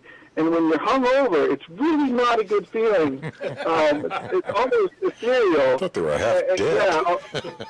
It really was. It was like, what is going on? This is really weird. And then you keep looking at your, because I didn't have Apple Watches at the time to tell you how many miles you ran, or pedometers. So we're just like, where's the end? Where's the corn crib? Where's the shed that we're supposed to be looking for? And it was really weird. But by the time we got to the Civic Center that day, I was much more hydrated and in a far better state. And I remember they had beer going. You run from the Springfield Airport all the way to the Civic Center, huh? Peoria Civic Center. Yes, sir. Yep. Okay. Yep, 76.2 miles. Yes, sir. Wow. That is outstanding. Well, God bless you for what you do and how long you've been doing it. That is No, amazing. I hope to get about 20 more years in, so. Well, you We'll will. see. You're in great shape. Thank you, sir. Any You're very final kind. thoughts about the weather, my friend? Yes, stay hydrated today. Please avoid outdoor activity, golfing, all that stuff. I don't recommend it. Terrible week to think of those sort of things. But, it's going to be really, really hot, really humid. Stay hydrated, and just avoid the outdoors if you can. Good advice. Thank you, my friend. And You're welcome. You guys have a great week. you bet. Thanks, Kyle. Take care, Kyle. Good luck.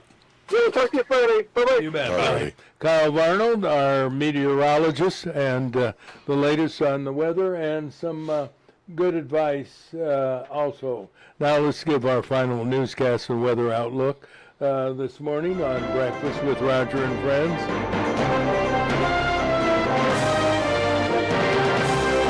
And we'll start with the news with Terry, brought to you by Spoon River Home Health, bridging the gap in healthcare since 1993. Spoon River Home Health has been caring for people of all ages in their homes where recovery and healing faster and more comfortable. Learn more from Spoon River. Their phone number 309-245-0723. Here's Terry. President Trump has announced what he calls the biggest trade agreement ever for the United States and the European Union. It includes a 15% tariff on most European goods. Trump sealed the agreement with the European Commission President Ursula von der Leyen, who said the trade deal between the two largest economies in the world will bring stability and predictability. The agreement also provides $600 billion of European investments in the United States, plus billions for the purchase of U.S. energy and military equipment. Trump has reached tariff agreements with Japan, Indonesia, Britain, and Vietnam, with more expected this week. Police in Traverse City, Michigan have arrested a 42-year-old man who stabbed 11 people at a Walmart store. Good Samaritan citizens held the attacker until officers arrived at the scene. He's been identified as Bradford Gilly of nearby Afton, Michigan. 2 of the victims are in serious condition. 1 was treated and released. The others listed in fair condition. The attacker faces charges of terrorism and assault with intent to murder 11 people. There's a good chance the Department of Justice this week will reveal whether criminal charges will be filed against former Obama administration officials who allegedly cooked up the Donald Trump and Russia hoax. Some 100 documents have been referred to the DOJ by Director of Intelligence Tulsi Gabbard. Democrats have responded by calling the charges ridiculous.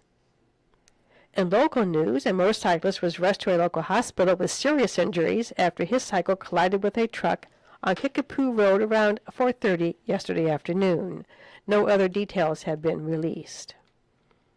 Managers of local and area public radio and TV stations are lamenting the loss of federal funds, thanks to Republicans who claim funding has been wasteful.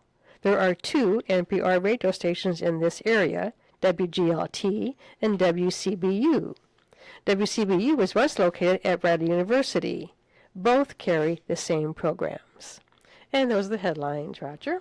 As usual, thank you very kindly. Now a check of the weather brought to you by Mr. Weather. We just heard from Kyle Barnard, but in addition to being a qualified, certified, and you name it, he's got it, meteorologist, he also is an insurance professional, and he can review your portfolio, I've always liked that word, of coverage for such things as the home, the auto, the life, the motorboat, you name it, and health and life insurance. Kyle Barnard of Fortner Insurance, providing the insurance you need today to protect your world tomorrow. Telephone 682-0519. Now the weather, here's Terry. Today, 94, 107 heat index. Tomorrow, 97, 112 to 115. It'll be better on Wednesday. Probably rain Thursday and Friday, more better. Upper 70s right now. It's about 75 at the wazoo. And things are warming up, and when things get warm, we like to get somebody who's really hot in the entertainment business. And who else? Let's see. We couldn't get Bob Newhart. Who else? Jonathan Winters has passed. So can you think? Hard to find. Comedians. Yeah. Can you think? Hey. Nipsey Russell? No. Well, he looks a lot like him. No, No, he doesn't. You think he does? Well, the guy from Yeah. Peoria? No, he's dead Yeah. now. No, I was thinking of Richard Pryor. Richard Yeah. Pryor. No, No. This guy is better than Pryor. I can't imagine who that would What's his be. name? Got East Peoria? No, he lives in East Peoria. He lives He's in- got the same yeah. initials. Just help me Yeah, with the name. they Same ran- initials ran- as EP. East Peoria, EP. Yvonne? No. No. Eugene. Peter, Paul, and Mary. No. Well, that's Ed- Well, let's but just Ed- find out. Who are you anyway? This is Officer Friendly, a.k.a. Eddie P. the Kung Fu Comic. Kung Fu Comic. That's who I thought. That's Ed Parker. Yes. Ed Why didn't we think of And that I- right away? I appreciate all the shout outs and the I'm better than's, but hey man, I'm just an average Joe Negro. Ain't nothing important about me until the police Average get Joe called. Negro? Yes, sir. Oh, man, you are Oh, crazy. my. Oh, my goodness. Well, how you No, doing, Danny? We're doing training. We're doing training today and tomorrow, but I had to go to my old school to clean out my office to take things to my new school. So I'm in the process of grabbing me some breakfast, heading to the new school, and setting my office up at the new Glen Barton. Oh, That's the former Lauk School on University. right, right. Yes, sir. Yes, sir. That's a yes, trouble. sir. That's yes, a sir. troubled That's kids? exactly it. I guess that's what they say. All I don't kids are know. troubled if you ask me. I like the word misguided. Misguided. That's a better. There you go. Yeah. Yeah, she was my fifth grade that, teacher. That worked. That Misguided. worked until they misguided. Until they misguidedly do something to you. John said he had a teacher named Misguided. Yeah. You know what though? I tell you guys what I know best. My energy goes anywhere in the world and does the same thing. So that's what it is. I could care less where I go. They could send me to the moon to be an SRO. I'll still be the best SRO on the planet Earth or moon. Yeah, it does change when you change an address like that. Good for you. Yeah, it changes Keep it a little up. bit. But like I said, y'all know me well enough to know the type of person I am. I'm a de-escalator of situations. And by the grace of God, I've been given a skill set that can, calm down most misguided kids. Well, the bottom line is that- you like what you do, and you know you're making a difference. That's it. I don't know what difference, but I'm definitely trying to make a difference. Well, for one thing, you show up every day, and you have the power of positive thinking, and that is a good influence and a good guide for a lot of the young people who need that, as you know. Well, like we had talked before, Uncle Roger, you can't always have a good day, but you can still have a good attitude in a bad day. That's just what it is. That's just like you said. It's about the energy you bring. If you bring the good energy, regardless of what's going on around you, you get to control yourself, your own personal self. You can control it better than anybody else. You know, Ed, So, that's as long as you wonderful. That's wonderful. And I don't mean to interrupt you, but it doesn't work for me. Because you start with energy, and I don't have any energy. You don't have any energy. I do everything. I eat these dates that... You didn't have one. No, but that's because I had one previously. As a matter of fact, I had 3. I thought the first one, I said, well, this might Maybe have there's been a something wrong with loser. this one. And then the second one said... What did you do on your first date? went to the John multiple times. Terry's over there eating one right now. Yes. And loving it. And loving it, yeah. Wish you were here, That's Ed. crazy. What happened? I said, wish You're you funny even when you don't mean to be. That's the best part. That's awesome. What a great You're a line. wonderful American. I don't Yes, you care are. what people have said about you at Von Steuben. I still think you're a good guy. Yeah, we do all love you. My thing is this. Like I said, I got a job to do. I have a family to take care of, and a hell of a mortgage to cover. So I'm going to do my job regardless. Not necessarily in Yeah, that everybody order. always asks me, man. They always ask, man, why you work so many jobs? I said, because my wife is expensive. You just don't know. Well, another cause is you go on a lot of vacations. I mean, you've been to Chicago more often than J.B. Pritzker. Probably so at this point, but he was there for business. I was there for pleasure. It's a difference. Yeah. Where do you go up there? Do you have relatives up there, Eddie, or where do you go up? Yeah, so my wife's uncle is the music conductor of the Black Ensemble Theater, so he's there. We got other relatives and stuff. I got some of my martial arts brothers. What's the and Black police officer Ensemble? friends that I What's the trained. Black Ensemble Theater? Is that a Look it up. Google Okay. it. All right. It's like one of the. do you It's spell a place ensemble? where they do. It's Ensemble, B-E-T. huh? Huh? Yeah, Black It's Ensemble B-E-T, Theater. right? Yeah. Oh yeah, I didn't think about that. That is the acronym. I That's guess a it Black would be Entertainment BET. something. Television. Just look up Theater. Black Ensemble Theater. You'll see. My Okay. uncle, my wife's uncle, which is my uncle by marriage, is Robert Redrick. He's the music conductor there. Robert Redford? He's been, yeah, Robert Redrick. Redrick. Oh, they said Robert Redford. Okay. No, that's a cool white guy. I'll that look it up. Entertainment. No, I can sing you some stuff about it. It's an amazing place. They do plays and all types of other stuff. But it's awesome. There's a lot of Where's that major located? players that came through Chicago, like actors and actresses and singers and songwriters and all that actually started their careers there. And because there's a whole bunch of pictures of them on the wall. Oh, cool. I've never heard of it before. That's kind of neat. Yeah. It's beautiful, man. It's So it's been a stepping stone for future actors and actresses and theater people? Oh, a lot, yeah. Really?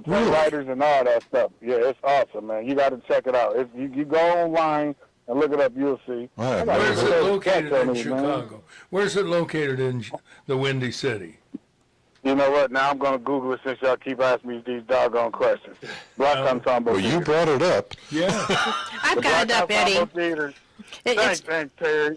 It's on Clark Street. It's on 4450 North Clark Street, Chicago, Illinois. The Black Ensemble Theater produces high-caliber productions, community outreaches through the arts and theatrical and technical theater training. This dude for you to be in the entertainment business, that's a shame on you, Mr. Terry. You should know. Well, I'm not black, so can I? What? You were black in high school, if I remember. I was. Yeah. Oh, well, I'll have to check that out sometime because, yeah, I think that's kind of neat. The Black It's a Ensemble beautiful Theater in place. Chicago. Yeah. Yep. All right. Did you All right, look it when's the up? first day of school? Wednesday. The kids come back Sorry to Wednesday. We believe. got training today and tomorrow, and they start back Wednesday. So Now, let me ask we'll you have all, when was the last time school started on July 30th? This is unheard of. that's right, never. Yeah, Yeah, you this telling is- me about it. This is only the third year of the new schedule, is it not? Yep, Yeah, and so- it seemed like, and this is my third year as a SRO, so yeah, I done came in. I sure remember my kids going back to school later in the year, though. I definitely remember that. What's the It was purpose like of this schedule? it's usually like isn't it like mid to late August that normally they start? It used to be late August, yes. I thought it was around Late That's what I September. thought, yeah. We used to argue that we would start school at the end of August and then be off for Labor Day. So that didn't make sense. Let's start school after Labor Day. Now we start school before Easter. I think that's always been the case. Yeah, that's Yeah. What is the purpose of starting school on July 30th? Please tell me. Well, they changed the way that they scheduled this because what happens is over the long period of what used to be like 11 weeks in the summer, kids lost so much of their supposedly They of their forgot? knowledge. They've forgotten what Well, wait what till they've they get to learned. my age. Well, that's what they said. They've got to know a little bit before they get to your age so they can learn to forget it. Yes, that's right. Education is what you remember after you've forgotten what you've learned. That's Who correct. That's said my that? favorite saying. Whose quote is that? Roger Monroe. No, it's not. You didn't. Well, I just heard you say it now. Look but it up. That's I knew who that was. Mark Doggone, it's just Twain? no, Horace Greeley. no. Fred Mertz, That was it. That's Ed Parker. Ed Parker. He's got some of his own quotes. So I got some. I got some that I mess up too. I'll be jacking some quotes up sometimes, boy. Have you- Somebody say something that's inappropriate and they start acting a fool. I said, my name Bennett and I ain't in it. That was good. Yeah. It's But- God but, love yeah, you. So yeah, Are you excited? That's great for me. Yeah. Yeah. Huh? I'm sorry. What? Go ahead. Go ahead.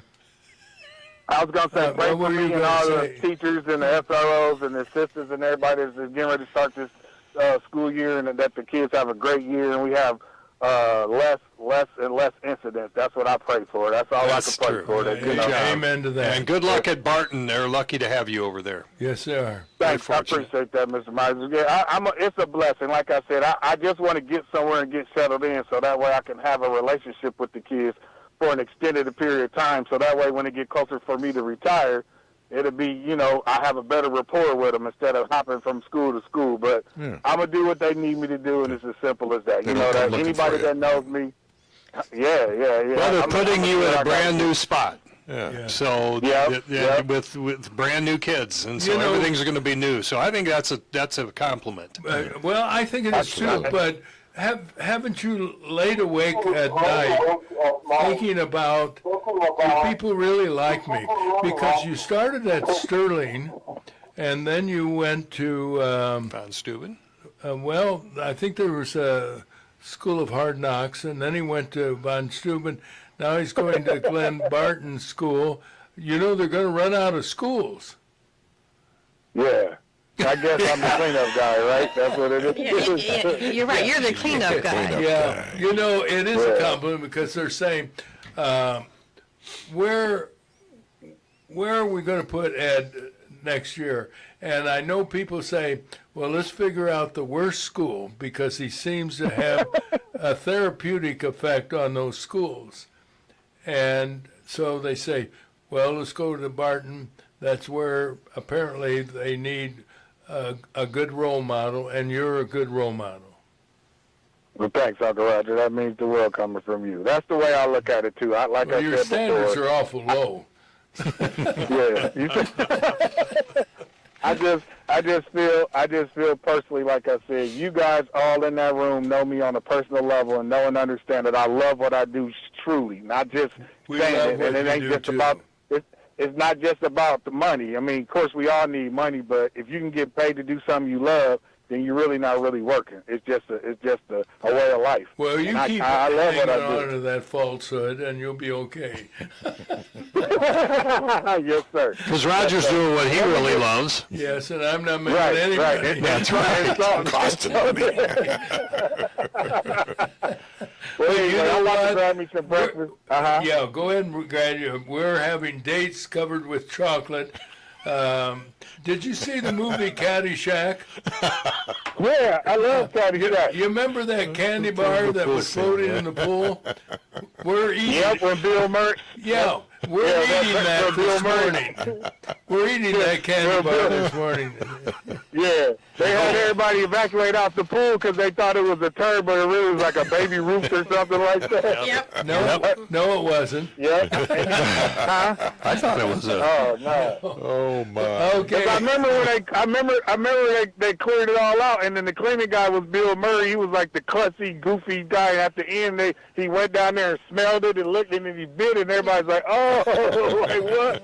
I remember that. That was hilarious. Well, we had the same thing happen here this We morning. had the same Oh, thing. Jesus. We're Oh, eating. Jesus.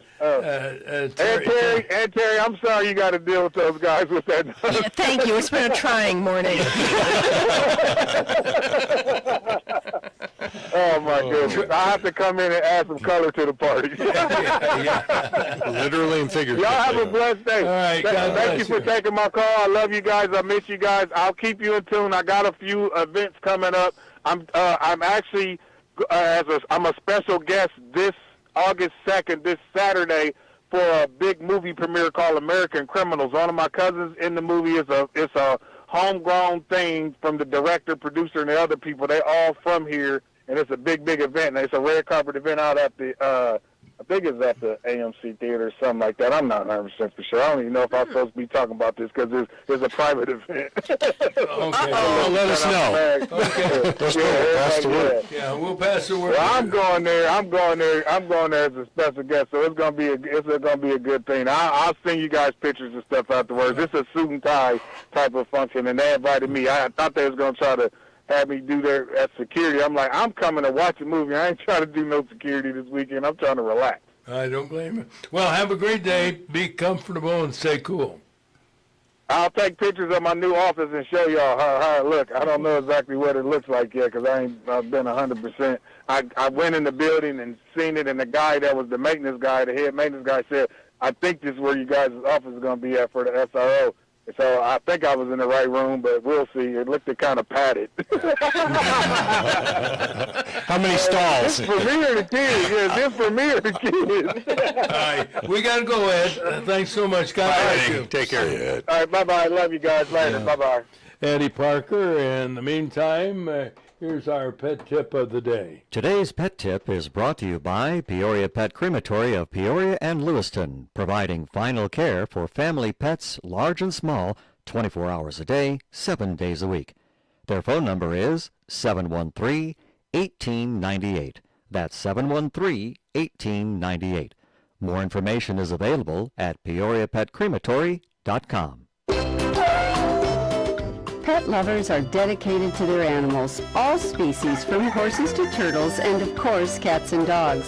If you are a pet lover, learn these little known, somewhat amazing facts about your pet. Keeping your pint-sized pooch in shape is no small task. Toy breed dogs can pack on ounces just like their larger cousins can pack on pounds. So a proper diet is especially key for your little one's health. When your toy breed dog is a puppy, she is particularly prone to bouts of low blood sugar. To keep those levels on an even keel, divide her daily rations into 3 or 4 smaller meals. As she gets older, you can cut down meal times to twice a day, once in the morning and once at night. But remember to adjust the amount given to suit her activity level. Consider your dog's lifestyle when measuring out the meal. A very active Jack Russell will likely have a higher metabolism and caloric need than a teacup Yorkie who views the world from her parents' purse for most of the day. Choose also a food that is appropriate for your dog. Puppy food has more calories than chow for adult pets. A senior dog needs a specialized diet. Also consider kibble size.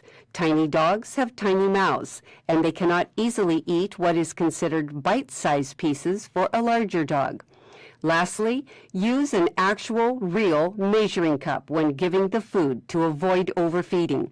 I speak from experience when I say it never looks like enough, but it will be. Trust me and my miniature Chihuahua, who is now on a diet.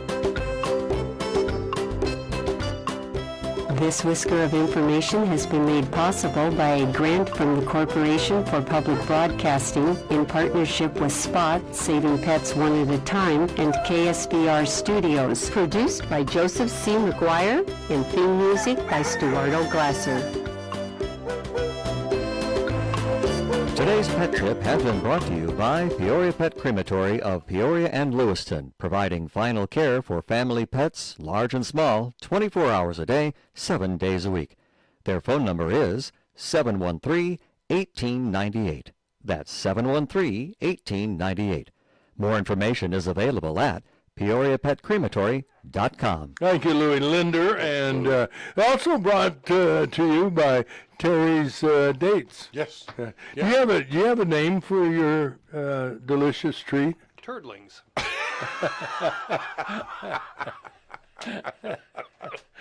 I do now. yeah, I didn't until now. No, you have a. Does your wife say, are you going to make your dates today, or No, you have a name for it? I really don't. It's Well, give it a name. What'd you give it? Turtlings I John? use. But I like that. But I'll make those other things. I made them last night. It only took, I don't know, 5-10 minutes to make them. Well, I can tell. I'll make you the those grains were balls. And you had a name for those. Well, energy balls. Energy. I like energy bites. Yeah. Energy bites. Yes. Well, Because they're bite-sized. Yeah, They're about the size of a that's- donut hole, aren't they? yeah. Yeah. Energy you're holes. right. I don't measure them. I just Well, yeah, Do you as just I put them in feel. your hand. and I work. Now long, wait a just so minute. you Wait know, a I minute. work Let's. Press them. I'm glad we paused that. That's an old joke. But,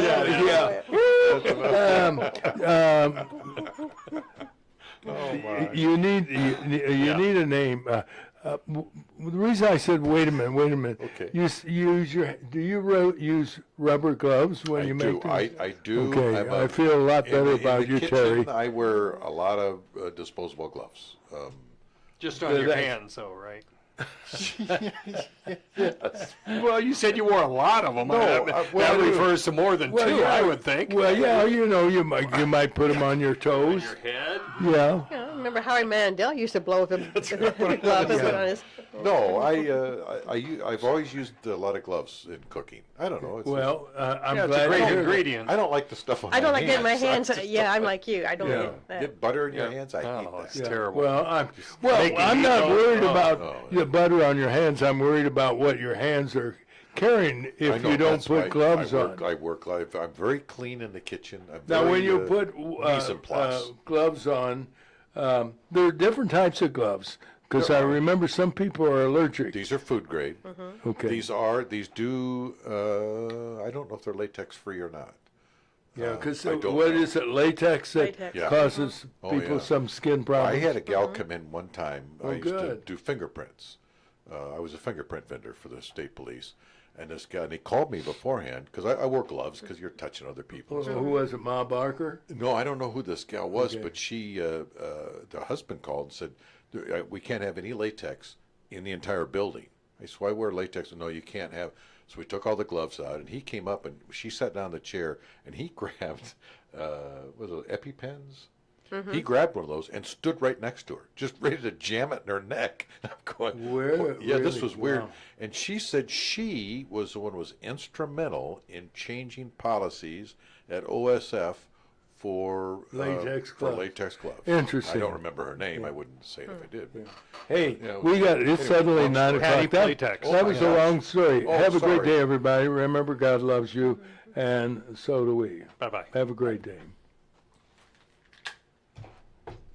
Oh, I was gonna leave early. Oops. Oops.